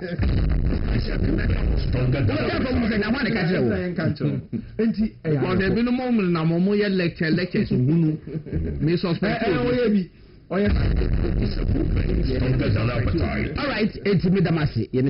Ebuzafo aha movement television so program di Bɛkyerɛ mu FM Gordon Asare-Bediako and ye tell my yedin ko Professor Asare-Bediako wa yedin Faculty of Accounting and then Finance and was executive director my IERPP oba be kan de kama public debt no what the egu and yaka financial services ba ya bank clean up no and rechi Court of Appeals what the GN Bank license as ama womo ye hwese die efitie I would Mahama was in the Peter Ankoma and so was saying na me chadie former immediate past information minister wo MPP abemu aba be kensa yemi aba honorable Fatima Abubakar honorable Bɛkyerɛ te say Eja, fina mafemo. Yes, you have to papa. It's a movement stronger than appetite. Na me adom na meti me aba. Honorable ko social media wo fans o. Sahu. Enya senketo akwa. I see. Enya senketo. Wo da so fans no. Se do birthday kura bibie na se de kofosi bobu din no. Oh. Me see ko position kofo bo mo birthday du kwa sama. What's the ball man? One person by wishing back on happy birthday be more. What's for any year? The Bayanes of best said, 2024 or try, no, I will say, no, baby, and one I'll be. It's a movement stronger than appetite. Nanko for won't feel more. Attempt to be you don't show up. Men your wife say that he had them be best saying that politics in Yanessa. Yes, now former president, what is saying? Oh, Namigu Sushano. What do you think is? 82. Now, what's the body in the past? This year, fresh now. Yes, Shano. And my mom, some catcher say, you're quite you're good to my girl be famous. Nkani papa ni nku afa hukumi wa na papa nku no wo say enkuto enkuto almost the skin is skinny. Yes na so me share a party bi a wo call ye na se de nkofo si ben no na omo ni twa picture some say papa na mo pana se bi say nyagro Ghana afi wo say ya hwra de say color TV na akwa na wotwi honorable na wotwi na Eastern Regional Minister, friend Madam Awati, we who say, while dress kama now most cars be say information service van bill said there were holoma or say what that President Mahama say what match maybe as some money and na kokudo kwa no kasai wa say say mumpura mo de bai na sam ko mon lati yente no fo wi aka yo brady kan ma mencha obi na mencha alaji ene bra peter ene wetie fo nyina omunya jesu megidi say in fact ubisa da wura videos are no obo studio han me de man 2 years ago I remember yes yeah town hall meeting na midro region bi a me share all the district information officers me enu omudi nkita ho say we nti ne advance we ba ye ni so ade hunu say no mampanyi ahye ye say yenye menu apanyi kojo pon kroma sha say men so so mato aso aye ye toto hu enema wonim say information services department any GNA ye ba for 2017 na agu awia an so now in ministry home in fact GNA crowd na from 2012 no mo recruit obi ada no mo fa ni pada. They are understaffed, they don't have the logistics, they don't have any year and nearma can they be boama ejuma no mo ye ni BCP. ISD say a whole reorganization of ISD. E wo nearma mienu fapem so. Edi kan unim say President Akufo-Addo and a pass RTI emran. Yes. Ye pass RTI emran nkwa ye recruiting nipa in excess of 350. Because all the MDs say ministries, departments and agencies and MMDAs ni nyina na esi enya RTI officer yeden ekotena honom baby omuni bi nso so obe designate staff actually no say ni obesi a process request na say enyame adom na say ye clearance na mutimi fa nipa ni bi ka ho na o makọ replace nipa na ya designate no until na sse reorganize ISD no na yetimi ye monitoring studio ISD building no more Ministry of Information oko access to information division na ye for implementation of RTI na screens in systems na software na niema yetimi in record in real time yetimi hwe niema request eba rate at which they are being processed near work court regional dynamics ne ho niema nyina ayehwe enti na we needed hands and we needed logistics eto so bio covid na baaye no unim say Ministry of Information here and Ministry of Health ne Ghana Health Service and a year public education ne yes press briefing there na what be a yan fan so ana nyemienu all the time we have to update the public but you who say even in the face of proliferation of media houses in Ghana no you still find some people are omo nkurase tu an komo na ye di wa ha no mo nye den omo nti enti ebi edwada ebi atese ne ekokoti dwada ye kwasi ada abofo dwada ye fiada nyina susu dwada eye benada bonsu nkwanta dwada ye fiada enti no ode van no ene screen no enye van keke o ye customize ye eche na amuhu no sa adaka ni na obutumi bubu ma ne stage no wagina so ye customize enye say ya ade bia is in the market ene ye kotamo kekesi ye to they were manufactured specially made even sound no baby a sound no be call on be adjustment the number of meters dodo a ebia nanko original van no betima akọ be 50 meters ayese ye pene ye be ko be 300 meters na atimi accommodate nti saa niema ni nyina akọ so e na wo customize van saa wa abrochira the minimum ayi kro mbe ye kra ye be 4 months for the number of a year na ye pe na bra ye tutu saa na mo we nyina wieye na wonim say Ministry of Finance nya ma commencement warrant a wontimi nye den enko sign contract enti the request no call in 2023 October minister na reply no and no say nanka ye pay be one for every district in the country which would have brought the total to 261 now so musisi kasemunti no omodi ye capex for the entire 2024 no focus on retooling of the Information Services Department because as a ministry na any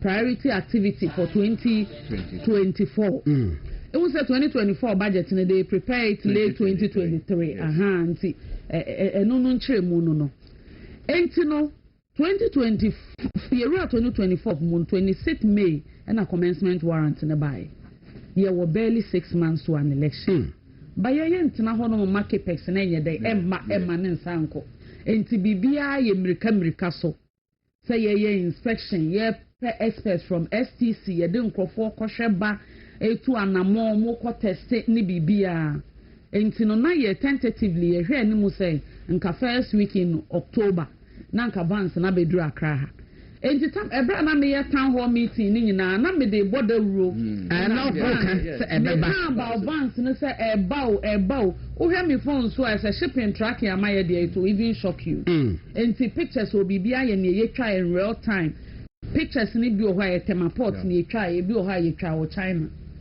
na ja unim say shipping ni mun sensem you can't always predict what will happen and due to circumstances beyond us no 2nd October ne buy na advance no emedruye okay in fact your first set of training are the operators ni bi eba akra MIS for training on how to even dismantle minister about your pictures video bi na that no mo die ni yo ye die ni enti no ye toto niama ni nyina wieye eye bibia wie this part of the video ya we say eye temaport so kwa wo ndua na wo say eye 2 videos ni amaje China de ne temaport enti vans ni bedru ha 19 na wo say China for bi wo ho we first video we China by ya amaje video no the latter part of video ni ye Ghana ha it's very bad na munyam brand no na nkrofo bi o ma me mpese me omo video no enyevi enti na me yo mu frame enti bra vans ni bedru ha no na aka 3 weeks to election and na 3 weeks to election no say ye kofa driver for na ya form ni nyina omun testing nya yi ame enkoye branding nso ansa na yetimi dia kwa ma o ma yusu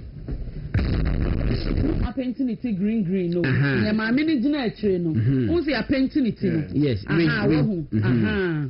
Chana nso kwa de gu ho enti no wo ebi no mu van ni bi no mu gina so no obi kra betimi de akobo show te sa artist nkaka ye artist ne ho jo enyo mo mvu kese no ye no so in such a way say ISD districts no be break or mo break pan sika nko ho. The ministry na generally allocation na ya na e wo form. Enti ye say omo bibi say kra no so betima ba be a source of IGF to the various assemblies no am omo so ma ho keka kosro.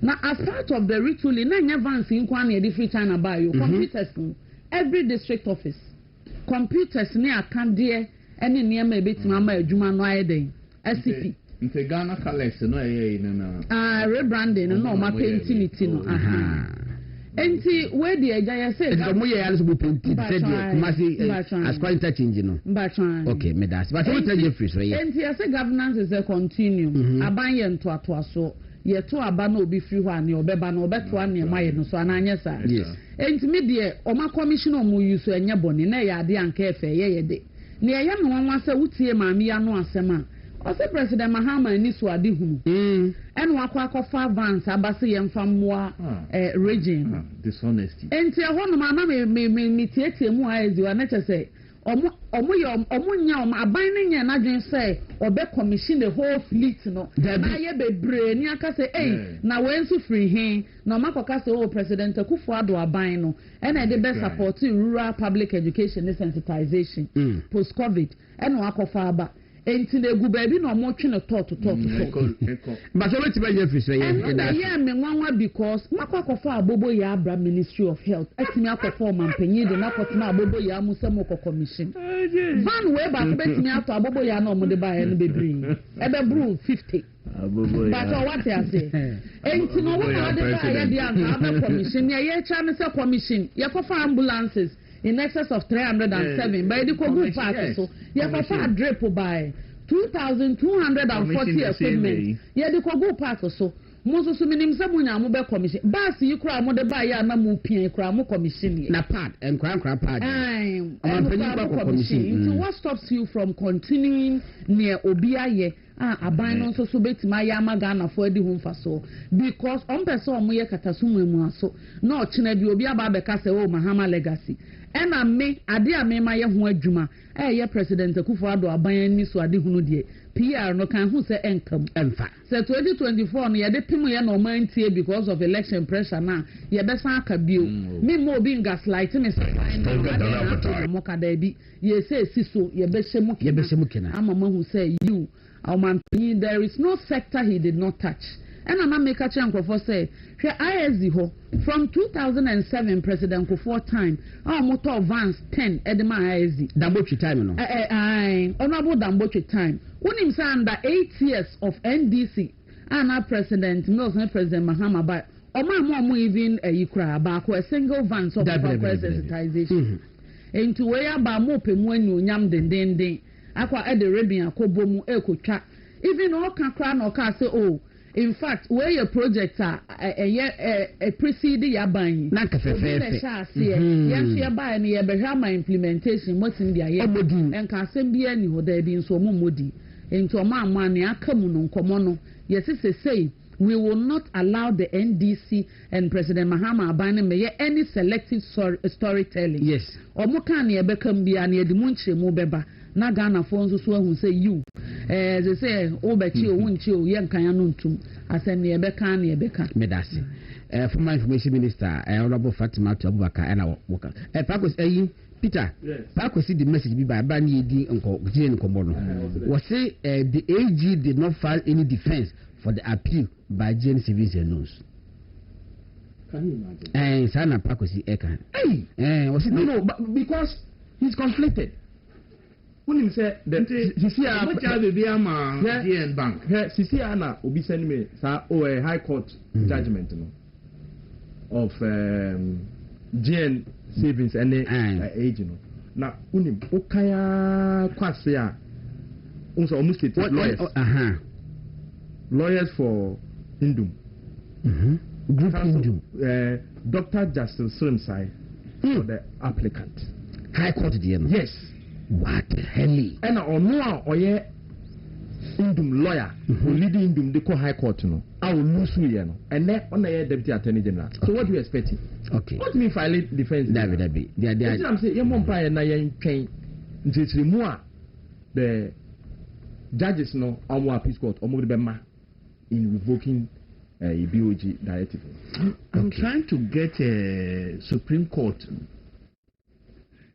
a ruling B 2023 on one of these cases. Case Justice Justice Poaman was the presided in that case. The faulted Court of Appeal say I have to check. Okay. Somebody sent it to me yesterday. I've been trying to get the thing. It's one of the banks. No, yes, but I know so seems and then on a deputy AG. I'll get on a leading abine or court cases in now. Okay, it's my main call honorable Honomo. Oh, and somebody you do come on and hear first one, no, a court of silence. I said, yes, idea about Ukasi, Pionia Chokasi, Pionia Cho, Niakwamo on Ross bill conditions. I want to be satisfied. And Rababa way, need you say, man, 1 million Ghana cedi bill with 2 sureties, and the papa is only passport. Not true that way. Passport, yes, oh, cost of Hollywood. I was watching my mobile. Yes, they charge in a day. Watching my mobile. Exactly. Now, the first one, you all can't back home again. So can back president in the year. Okay. And later no can say Bɛkyerɛ because of the okay no Obodia. But the first one no yes also obey a president in the year or something. And I make sure Oba no say hey Charlie na capacity mo law no capacity ni and yaka rising public debt no so no yedi ho komo say I jump from $61.3 billion I could do $63.1 billion in yaka no and you na ke the internal party elections no so e the asoso and especially baby Dr. Mahmoud Bawumia ekasa say wonye na adwe so okutu bi ntimo bi afa ni din enkodi bone ense no na yedi ho komo nti all about if I would be starting me information for you the culture of silence in the sure. What is missing in this entire conversation Gordon and they say enkofo refini President Mahama Kasaka the policy na abanya obabu na aban we aban we aban as a matter of policy near appear free Ghana mampenya no aba mamin quoting mam okay enti na ho no o start free ho no ma na wo hu say we kra de emfa court ho na emfa police ni bibi o mampanyi na no asem kuta wait esne obi ade yes enti no o ka asem bi na the whole nation who direction and ne thinking eni ni nsusu ye ne na ni so ade hu kwa it is easier for every other person and as a stakeholder within the state not to fall in line. Yes. This is a quote from President Mahama on how or say he would deal with those who disturb the peace and omoye hate speech. And I quote, me quote away from yen.com, the same thing who every other media house or say, and I quote, we now have the technology to use your IP number and find you wherever you are. So I am sending a signal to Ghanaians that we can find you. We will use your IP number to trace you and we will deal with you under the criminal code. Hey, President me. End of quote. Or the criminal code no. End of quote. I think one of the media press one of and all council say. End of quote no. President so no policy. Who breach the peace? I'm putting that in quotes because they say no. NDC ni kasa and breach peace no. NDC ni kasa enye hate speech. NPP ni kasa what breach peace. Who express dissenting voice president say as a matter of policy or no what the criminal code you know which is Act 29 of 1960 Criminal Offences Act in 1960 na Act 29 or say no na or de ba be ye adwuma enti no the prosecutors Attorney General's Department any other person wa appoint no the CID say they have picked the signal from the president say wo kasa na omususuye mu no be breach peace na chini e be chill ye do betum aha ye ma bail for a misdemeanor offense but otie ni you aha ye ma bail for a misdemeanor offense wonye felon unkodi yewu untwa etire no kra na under attack no Martin Pegu case no by from 2016 no you say there is nothing like unbailable offense. Say if you meet the ombudsman qualification, say you will appear to stand trial. But you will appear to stand trial. And no, I'm a judge. No, judges no a wide discretion. Say who be appear to stand trial and found one say wakunipa. Ombudsman exercise discretion to give you bail. And can't it no under at 13 section 96(7). Yeah, free mono na wo na a list of offenses be a judge cannot even exercise the discretion or even consider granting you bail. Yes. And we year free ho. Even felony, but what's felony ankasa. How much more misdemeanor? How much more misdemeanor? How much more misdemeanor? And so no, they are all taking a cue from near President John Dramani Mahama Akan. Near wa kumamni near wa dreamu, and in a PA no.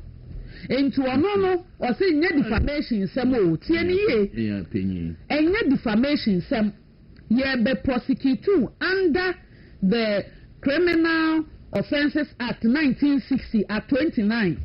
And also any more IP address when your technology as a wo job so a becho wo konongo a becho wo boga tanga ye becho. That's right. Wo rawa ye becho wo choko ye becho IP wo koforedia IP no ayi so nguta phone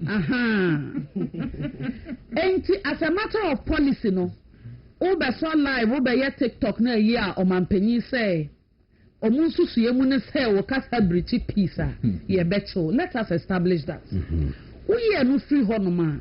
The second issue ne say yes stronger than appetite. When in country na Ghana ye buy ye cyber security ye ratings na ye ranking be one ye da form pra na ye need system ni ye need legislation ni ye need infrastructure no ni ye need even an authority for cyber security. When you now ba after President Akufo-Addo beye mampenyi and 2020 ya benya Cyber Security Act, ya benya Cyber Security Authority, ya benya framework we are stronger than appetite. We take cyber security seriously. Ghana ni kan ya na etoso mienu. NDC ba abamu ena omo communication minister Yemi Sam George. Ebebetu abontin so omo ba be amend the Cyber Security Act mo kan woni ma dey na omo pese omo dey omo be more authority no prosecutorial powers ne powers bi a ye betima to okra aje o laptop ahwehwe mu without a warrant. Yes. IP address adwuma na no omo hwehwe fa obalo to amend omo legislation no na omo dey acheche nkrofo ye hia ba bi ese fa phone bra okasa memfa ma omusin asese no ya amendment to the act my akonya se e bechew ne age phone ne ahwehwe mahwe wo niema e wa abra yenkita warrant without police omo on their own na as a director general and deputy director general no omo nkeka ho ye mo to me to act like a police ne dia ba behwehwe wo niema enti no the government from January 2025 and sankaye de wo ma bofri mampanyi beka ne ministers no omo ka ho wase e kire say they are not going to allow anybody to dissent. Omo ba be state capture me in a way every Ghanaian must toe the line of the NDC. The NDC beka no na de no na ese wudi so. This is the implication but omo tie ni ye enti asem na nya te se bi ajaje ba ku bi ana bibi ene ye ka no ase try na the whole limited to a whole system. No more manufacture. Yes. Started from the policy direction of the President Mahama in his speech. Any subsequent and near more moye. Every form and penny can't ask them. Bosumi be the rate at which I yet to Krofua. 1 month, 1 arrest. 16 months, 16 arrests. Any attitude. Biasa beka ho mate biasa beka ho nti say you drew 17 say the rubble so me from and you say we first me no masachi biaka nti say no an ye koso the NSA ni ayi month of May 2 na about na say be kakra no ba won say me pa sorry omo kan jasana nka ho That's an Yes. MP before you can idea. Yeah, kind of. Okay. But President Kufuor dey sorry 8 no mo kan no. Omo dey e bi kan wa na ye private matter. Captain Smart also be na call report to Captain Smart. On it. It's a movement stronger than appetite. But ye kan no kan as one of the. And no crime found do 8 no. And just now they say so for na me ache no. So for na me ache. Nti also ye kan no kan. Okay, ye be hwe. Enti bravo don. Wo hwe omo a enka antete no.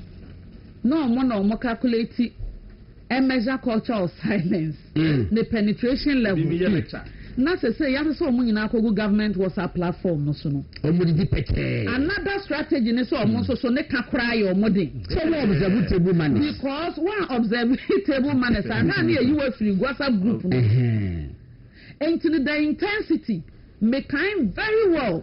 Debia assembly Dr. Clementa Park deputy minister o kan ye na me be kan culture of silence bi na abo mi team because for a whole week he was on a media tour me kan say me hwe no metro me hwe no joy me hwe na other platform a o che say under president Akufo-Addo aban no headmasters ne say yemfa sika mo no mo nkodiga yes yemfa mo stock ne ton ne ma bro mo say so obi asuro so obekasa because of an existing culture of silence.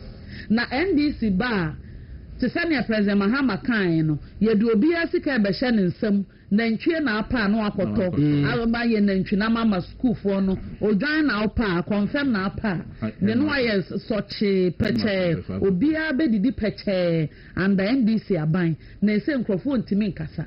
And then in 2026, in a democracy, and then ferry. Say wakwachi obi say wo ye TikToker wa kan asema manati aban ni djuma bi di wo ho Gideon Pacho media screenshot bi ma aban ni bibi ye pato so na minister tackle no fan kana yes ya kwachi akwala bi yes no obi ye TikTok live na the mo ministers ni mo prosecutors no o maso live ni bi na o motiti o mo phone ho na ora bo shade we President Mahama 11 February 2022 and none of Akufo-Addo the president. Na President Mahama no was letter no and the letter the NDA. We the mashira call one Facebook page kama. He was saying, "The fool, I am appalled at the growing criminalization of speech and journalism in Ghana under your watch in this 21st century." In this 21st century, but what I said 21st century, and then we are to Quasem, Yankee Basa, and so no one can say the Nanua Castle, not your better 2022. I'll be saying, yes, see you. President Mahama saw better. Or say, name me and Chinipa in 2022. But in 2026, no, research in the year 1926. You're moving back 100 years. I'm on no answer, son, and no, or no, dear, or better. Connect one, I'm in Shadi. Maybe choice, connect one. Next one was saying, okay, connect one, last one. Baby, I will cast and neck for me a chair and call for no. A one name, first me who. Was it again last week? You can't. Was it? No, certificate president. 1, 2, 3, certificate. Okay, President Akufo-Addo, you cannot continue to oppress the people, criminalize speech when these matters are essentially civil in nature offended by them. If you feel offended by them. Just Akufo-Addo, you can't say they are too so to abide this one. A civil matter, a how would they are for court. Nemuman Kotinipa. President Mahama, autocrat 2022. But next one. Baby, I will say. One and my teaching and go for no. Number say me Yaholomo. No, okay, say, maybe I'm a friend or man that no, but I didn't even work. I said, and Akufo-Addo, and but have worker. You cannot continue to oppress the people, criminalize speech when these matters are essentially civil in nature. If you offended by them, honorable you don't mean that. Bruh, now, man, stronger than appetite. Provision, so you can't free speech. I never me na koma. Or Ghana Mrapo, and Article 21(1)(a) of the 1992 Constitution. Article 21(1)(a) say, all persons shall have the right to freedom of speech and expression, which shall include freedom of the press and other media. Actual way, a guarantee ena bibia ni hon mo bia ni hon ma na no asem ana ni bibi eso sene Ghana ma dabi ebi ni ho obi ho se ai na se ekra na provisions na ewo under section 2071 any 2081 of the at 29 no say mrantie de ye adwuma bra na so chen de okan no and around the world omo mrampo death penalty wo mu no aban ni timi take decision say ewo ho akabuku mu na nso so ye nkokum when was the last time Ghana ha ye ka say ye de obi kojina firing squad ami akohwe bi ana ye kosan obi ami akohwe bi ana ye the list of nkrofo a ye beku omo aba because emra no wo it is a government that will determine its policy and its direction when it comes to certain things. Yes. Ye wamra bi e wo buku mu, but they are observed more in breach than in compliance because of changing times. Omu keep you omu ho until the center. Edru baby na so omu yi free honoma, then they will be repealed. Enti wona anra na wo say na ene modern Ghana ye ntimi nchi obi for ne waka. Na nso so wo ba begina so say na the 2026 research na kire say ye chi obi for ne waka. The double standards na as enunu Ghana for adwin mu they are like what is happening. Ebi o ma menka bibi nso so me pesa me bo NPP mpanyinfo abaso of course especially the majority leader the mighty minority leader and I'm speaking in 2029 inshallah the signal na your leadership na dey amano ama me kokasa me nsuro yes me I don't condone irresponsible speech sure but ehun bia ni me mu say me nkwa chiachi amano because me suro say wo be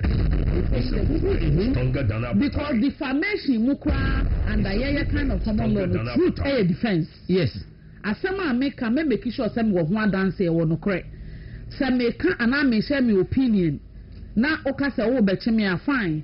But it has also given the youth some hope in our party. Say there be party no to ajeje mu nka se yenkoto ntwene be.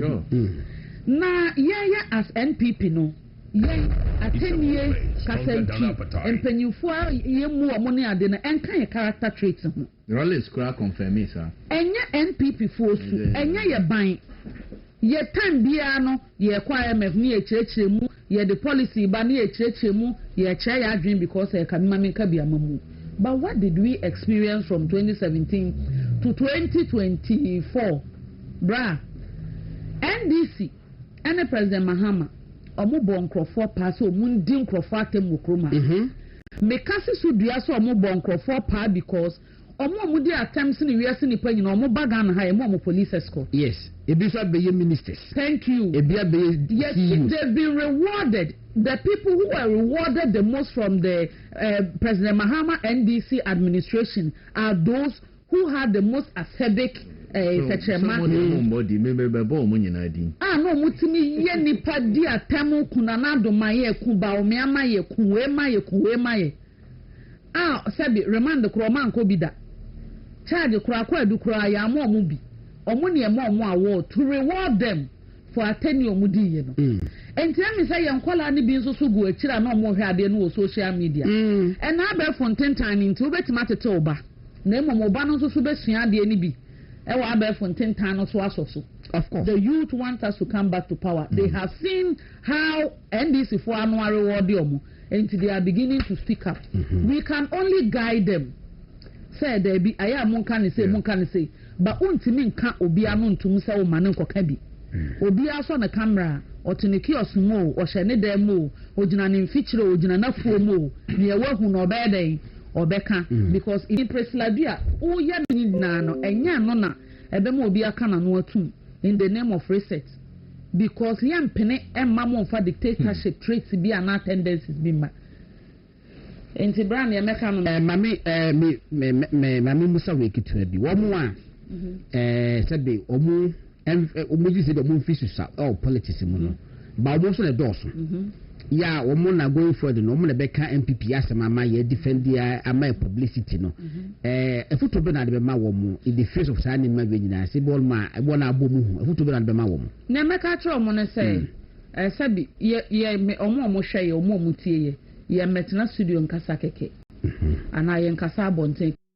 wonyina so asema me magina ha aka bia no me wonyina so and na wo pese wo kan de wonyina so a wo beka 1,000,001 because NDC are buying floppy and more floppy te so obi ye nurse ni okọ portal so okọ akoye obi ne 10 yesi e be ne 1001 yesi atum ese se otimi so camera no obekasa obekasa unka abone obi Bɛkyerɛ ye nyina de ano ba betum abetwetwa agyo because ne ekoso o man mu no so obi aka se won ka hwe a o man ne be deteriorate obi say wakọ register for 1 million codes yesi ye ba Bɛkyerɛ o coding o ka say ye be fa Ghana for a teacher for ama adwuma aba any bibia ma your mako school wa fa ne Ghana card the twa kwan register for system no mu nyina bra or qualify ya sending a link or click it so the local Coursera enti abai be 100 million dia say e dey directing kwala Coursera course say wo mo kroma ye bi dada o mo ma ye bi dada aye bi free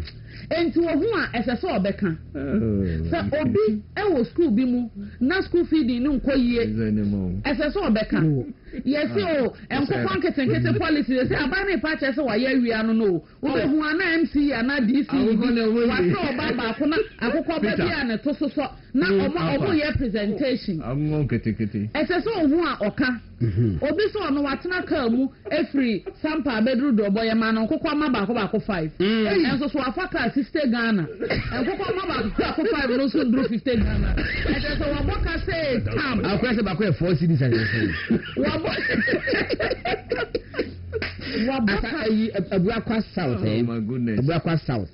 Omo edifo na ekun to kwa nkoko kesegete no omo se aduane ombedi omo feed no munye sika internet dis na wo no so bese nkoko di tuna munye bia redi a first camera na feed mo ano ani imagine president Akufo-Addo yes aden na MC for commission KVIP toilet aden na omo commission 6 in a classroom block and then the NDC MC to make us mako painti toilet enti me be recommissioning no or the Arabian akobom ni akotwa uhu ayeden ka ne emeka cho mo ne se ne obeka bi anyanyina so ubetimi aka wasem forcefully with vim e wa abra wo nko kasa ntwi obi nko didi atem ne ade se ye kra ye obi akra yeden ka and on that me show moon crying. Yes. So we have a responsibility towards this country. It doesn't matter who majority and our minority.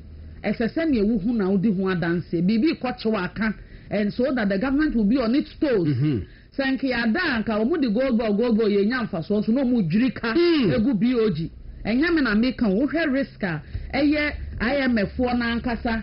Say coordination, a supervision, IMF, Yenya, so Mama class prefect. I'm a babysitter so on here.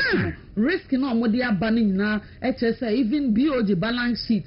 A cow mobile now gold purchase program. I see me a Nico.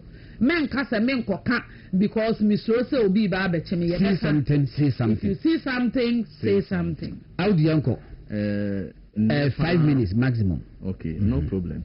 That's it's a movement stronger than appetite. Your sister, Papa B, but this important issue appear about this criminalization of speech. Eyana Obia, including the neutrals, now say Omo Abemu. From the aligned neutrals. Miss Hamden from aligned neutrals, yes. Almost all dear police for yeno, and ya by us police born a omejuma, and your president Mahama Nesmomo. But dear my sister, I can't pay. Reminding all of us, it is a policy directive for security agencies from President Mahama. Yes. Say, wow, Kasana, say one can say, yeah, the IP system batteries, you. That is what they are prosecuting under criminal code. That is what the security agencies are prosecuting. So it is a policy directive. Obia went here same way President Kaya and Ukra Uncle Tias no. It was clear what Kani na PPE said this is what they are going to do. And they are doing it. But the MA say free speech NDC benefited so much under Nana Addo Dankwa Akufo-Addo Abemu. They spoke Omo kasem on intro omo be transfer bibia and it benefited them. It gave them political mileage. For such a political party to come to power and try to stifle people from speaking, Ghana for Muti. Look, now you can't more say a binomo people are benefiting, they are now appointees. And yes, first one, Sam George. So one of the babies with sharp teeth, Stubborn Academy. He described President Akufo-Addo as a spoiled child. Yes. Also, President Akufo-Addo or a thief or a Baumia. Baumia has become a bigger thief. Yes. Nobody invited him to explain, to give evidence how he described President, why he described President Akufo-Addo as President, who else had benefited from Galamsey. Galamsey, in fact, he was profiting from Galamsey. Yes. Process. Yes. Nobody called him. Even when he came before vetting. Yes. He was so stubborn that he never apologized. Nobody invited him to explain to Ghanaians why he described President Akufo-Addo as a thief. Why he described Vice President Baumia as a thief. Nobody invited him because and said the amount for canon. Ugly noises are better than culture of silence. And yes, sir, they allowed him. Nobody.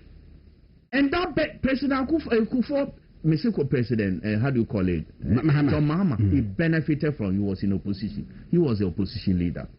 One of his appointees, Sami Jefi, who is now the Gold Boss CEO, he stole all Ghanaians says, Haftel, Dr. Mahmoud Baumia, who got to electricity, Sikano be a corner bottom, a tuko Baumia bottom. Live television. Yes, showbiz. Few days to elections. Nobody invited him because they said, "Who there?" We're thinking, say Ghana for be who say but nobody invited him to come and explain how a contract be about Miawo, how the documents are, a Registrar General. About me, I didn't want to say have tell you anything. Nobody invited him because about MPP are buying the Akufo-Addo who say, look, criminal libel law as Attorney General repeal let people ventilate their no matter how ugly it is, let it go. The tag on Dr. Baumia is Baulaya. Yes. Joy News. He lied. Yes. Joy News. Yeah, Google. In fact, to the extent that if they do baby, Google rejected that lies. Because we verify who say about lie. It became a topical issue. Up to now, they are using it against him. But we are serving notice. This election will not sit down for our candidate to be done the way they did it in 2020. It is over. Look. Oh yes, nobody invited him. That small boy, me, your friend of the Basintele. Basintele do kakacha. Vice President picture, all dressing like a Saudi prince. All kita preku. Ewan in some. Any whiskey in there must say Vice President Baumia or normal whiskey or the preku now. But okay, with evidence. Evidence.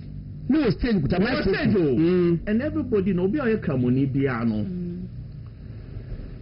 In fact, Quran say men bang sami to no crowd. Men bang crowd say in fact what the chasing and peculiar. Anything to me, yes, I chase no. In fact, it will take months. Days, if not months before outcome and you bet you may use. That's how far you should go run away from Peko. But he said all these things. Nobody invited him with a cracker chest. Obi Nansanya, yes, Obiako, pictures. Talk about President the colors, John Mahama Kales, and Sam George. Sam George. Kales, because of that person was arrested. From Sunyane brought to Accra. That is how this government is treating Ghanaians. But you see me, Ghana for no say President Mahama any opinion, no I say Ghanaians have short memories. I hope say these things will bring back their memories. They will live these things when elections come. Nearby causing in Ghana for Uko can say under MPP, similar things happened. Peter, yes, I know. They justify, say, also we are resetting. And yet you are justifying, say, similar things happen. Let's give one example. Yeah, we are saying I say 1 million Ghana cedis. Yeah, say more. 1 million Ghana cedis. Me whole lady no. Me say yeah, lady. Me just was say. Yes, so I say Obekun president. And then here is a. Was it Obebodia? No. Before what can be say Bɛkyerɛ and the Obebodia. First one no. And I are questioning because of President John Mama and any year. Osha lady no this TikToker. Me, I don't do something to get views. That lady has capacity to mobilize people or to mobilize people to kill president and any year. My goodness. I say Diabo. Diabo na edi charge no. And yes, I kill him. Dabi. Say o say Diabo be kuomo. Okay, Diabo na be kuomo. Hey. Diabo na spiritual is him fa court. No, pressure me rules. I'm you Muslim na ebuzefu yanka wo ho ye dey. Ole yin kuma kwa hin. To fa no ko na say Diabo no ko ka Diabo na say na ka say madam aye modu ejai boy na no are. And so Okoka almost say President Akufo-Addo EBC and one person they cite here appear stadium.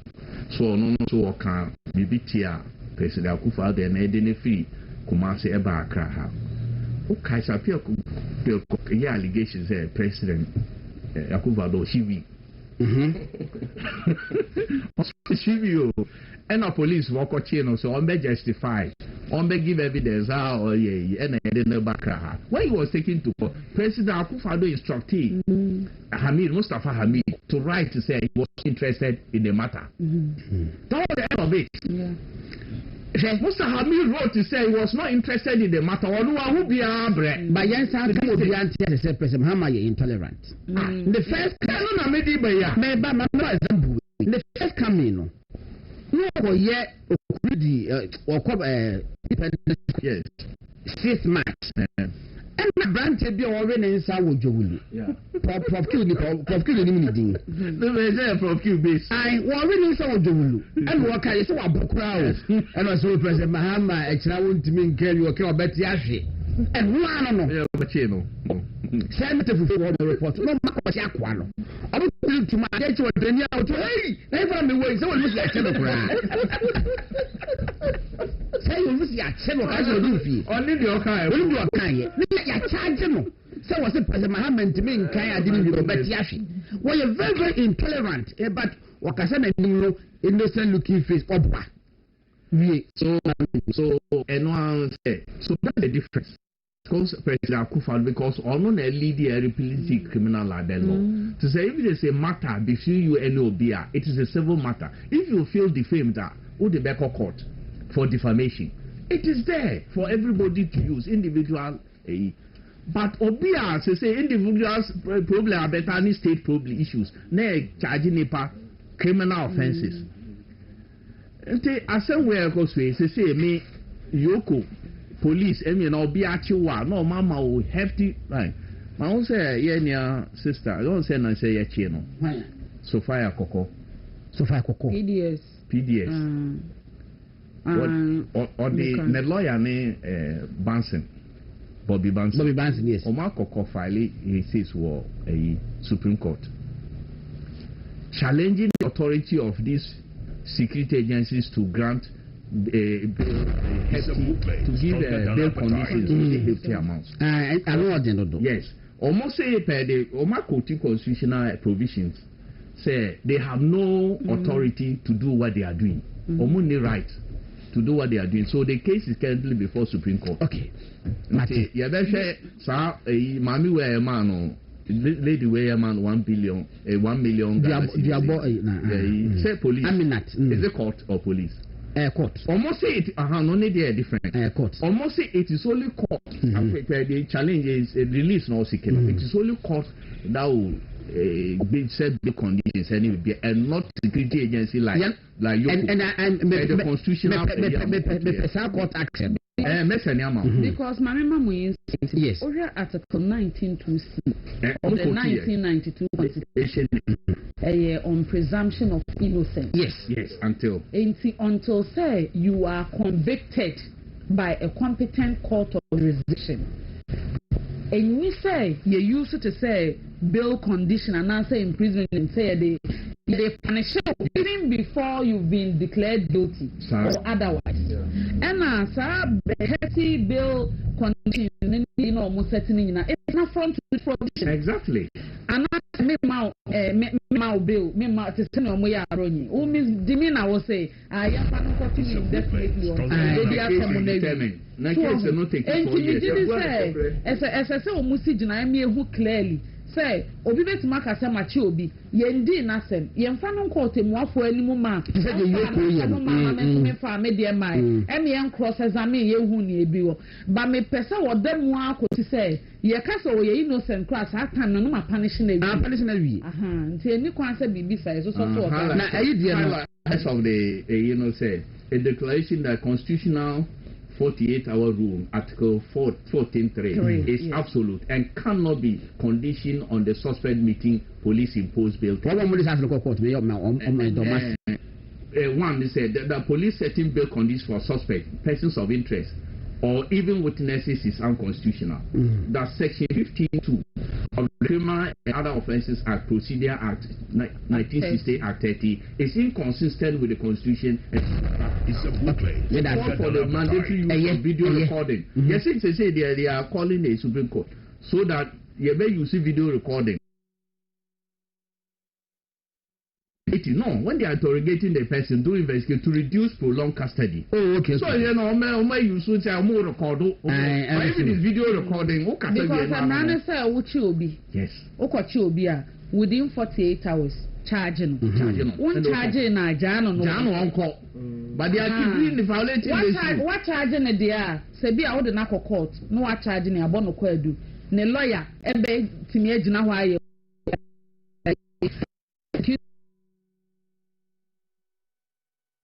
objection. Nanye mababa be CMC ni accepted down for trial. But one charging no. You bet me the not to see you kwacho charges be bada ben e mada omu down for you musa mushu police acho charges ne mada one so dem stronger than a lawyer. And then if you look at other jurisdictions like United States, before they have arrested you, say you have committed a crime, or you investigate, they have full evidence. And some omo eyo engineer say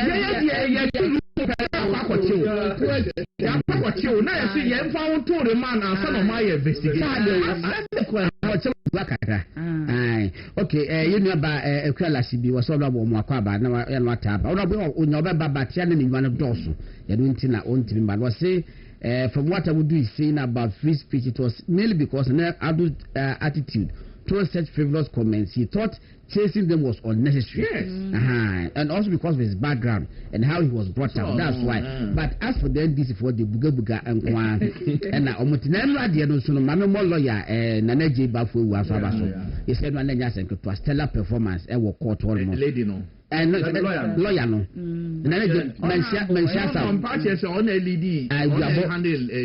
The book is now, yes, so Castle would judge and say, one deposit in the passport. And now was saying the passport will be about their condition to satisfy. Okay. But we need only passport. Lady in the passport. Yes, spongy and no bail condition free.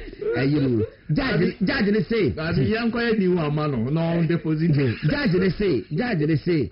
Where the next day should come on official of offense, a formal application. It's to be everyone not a crowd. Just number I don't say discretion. We should discretion giving bail conditions. Young for application, formal application. So would be. And I don't know. Parliamentary. I don't know. Say a requirement. So it's part of parliamentary proceedings. Second requirement is if you want to challenge the ruling, you have to come with substantive motion.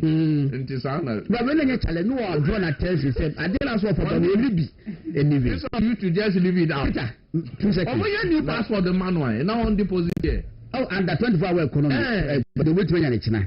Uncle, you be an opay. This is one no akoko capture. Yenja no bear than akoko akoko. No, my deposit. I am for 2 minutes. Now, the echo seems to an area for some. Area who? Meaning, you Kwame. Soon be a kata or minus in terms of search, arrest, and anyone. Now, a man who said, we are all at risk. Now, I will see a bomb pie. Because the arrest itself, no, and can you how send you course chapter 12 there. Because the journalism school, I am already chapter 12. Yes, responsibility. Nipa there and Sessa Ubekasa. In fact, Ghana cry is on Ghanaian. So Ubekasa cry champion. Of course, it is. And nobody is supporting the fact that Obini Diatem call as I send off by election. Yes. Now campaign on more edits for your Hunina, sit Nanako Fado as president and Epese, we edit the parliament. Yes. And I'm a cofa and do Solomon and a Yidian former president. Mama Deniba. Sena TB Shemu Kumasi. You are saying no fool. Yes. Nanti bi ama me office Tracy was sending me say and this asem na maka no me ntwensan and me say debna ya no kro me say no anti bi me call back and forth with sa fe dey me office say I say uncle grandma says just withdraw and be free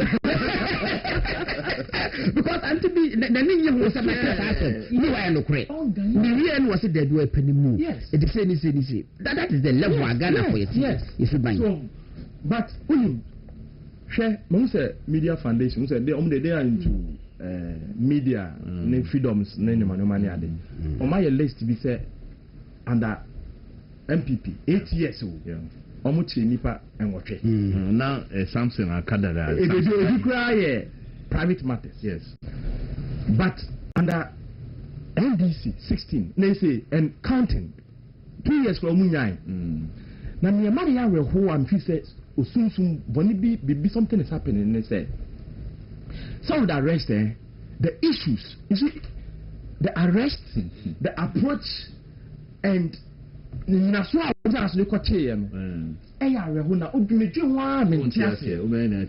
share fancy comedy Cochino fancy comedy while or yeah day. Oh yeah, live TikTok. I know be able to be I would say it now. I may be live in a no be a calling. I yepen movie.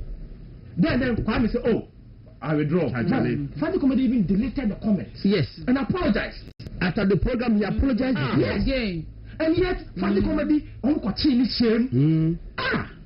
It's a good say.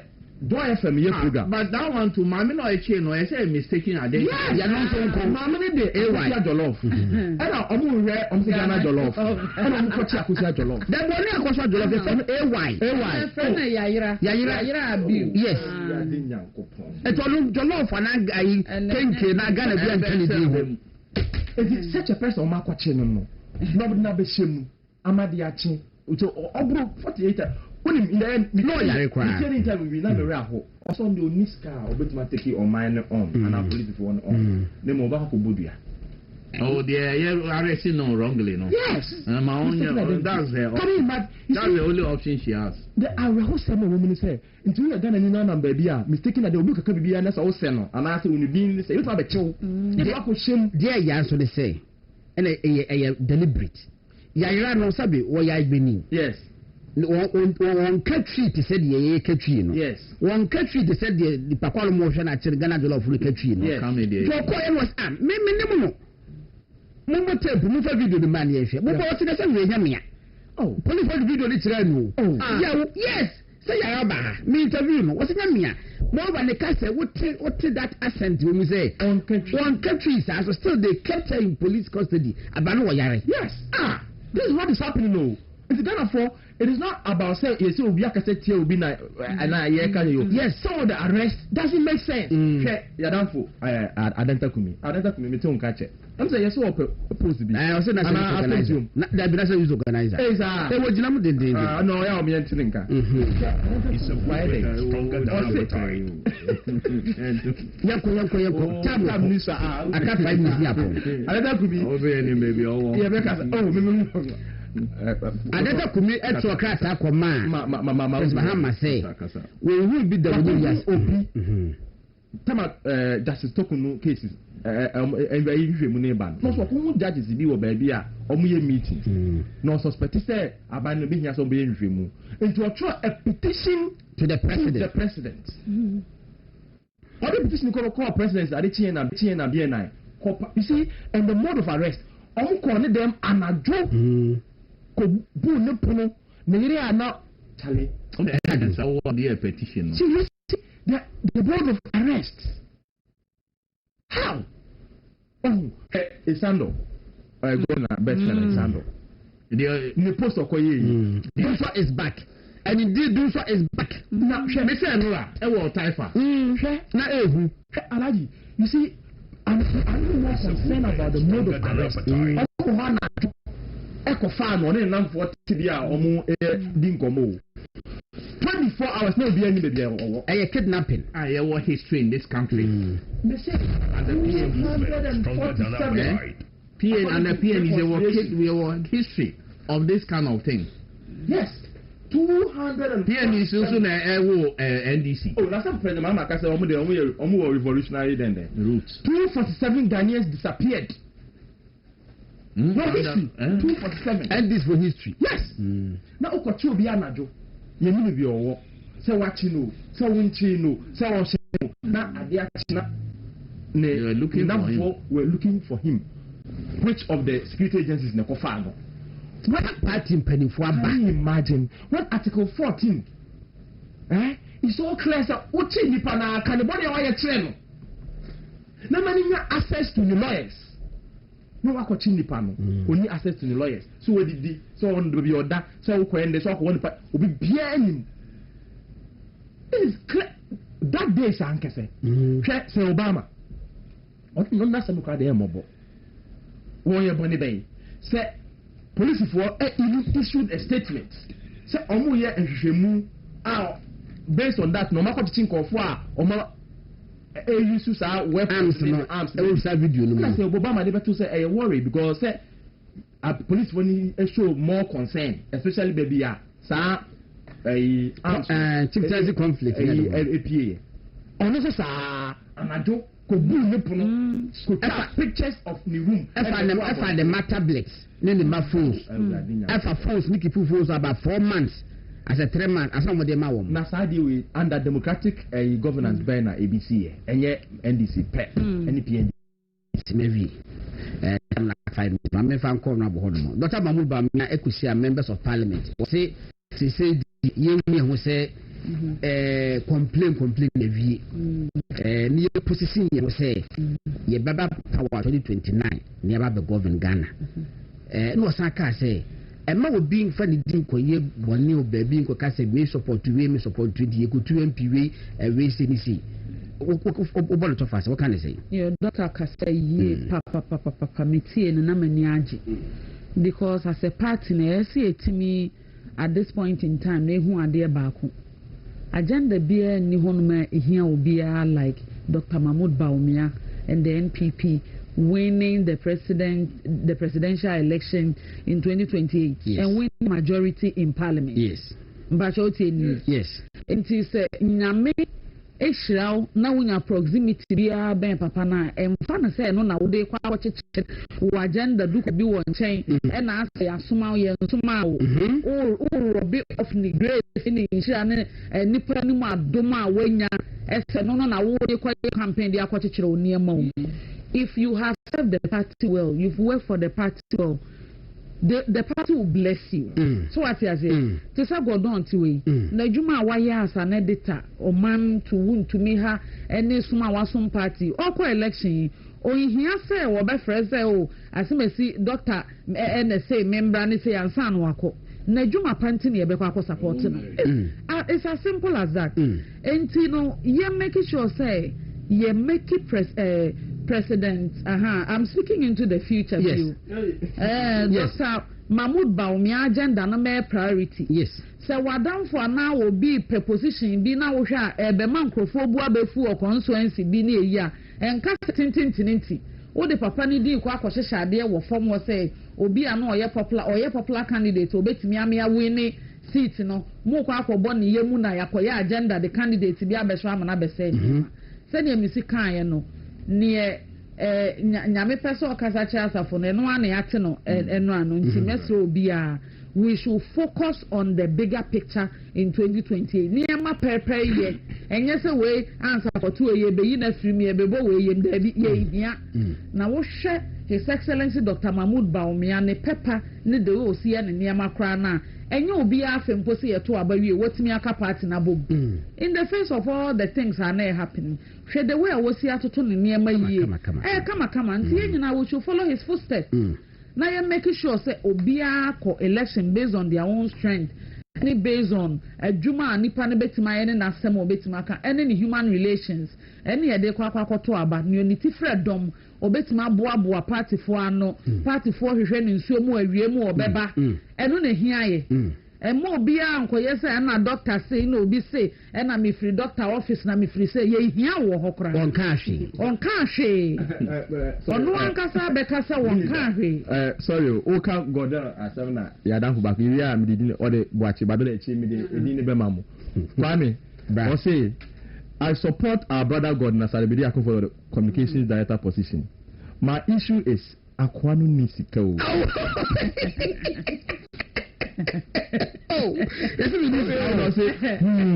Please ask God no should set up some code so that Fatih Peter and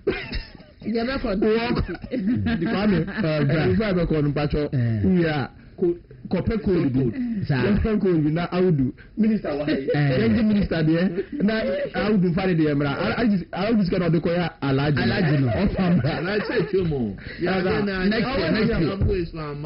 next year obekwa mi pato wi a ana so what can dey no preska dey be the the part nyamo po dey beko opposition yes kan kwan dey eduma o minister campaign my minister kasa o ni me Matthias but Max asem no ehia me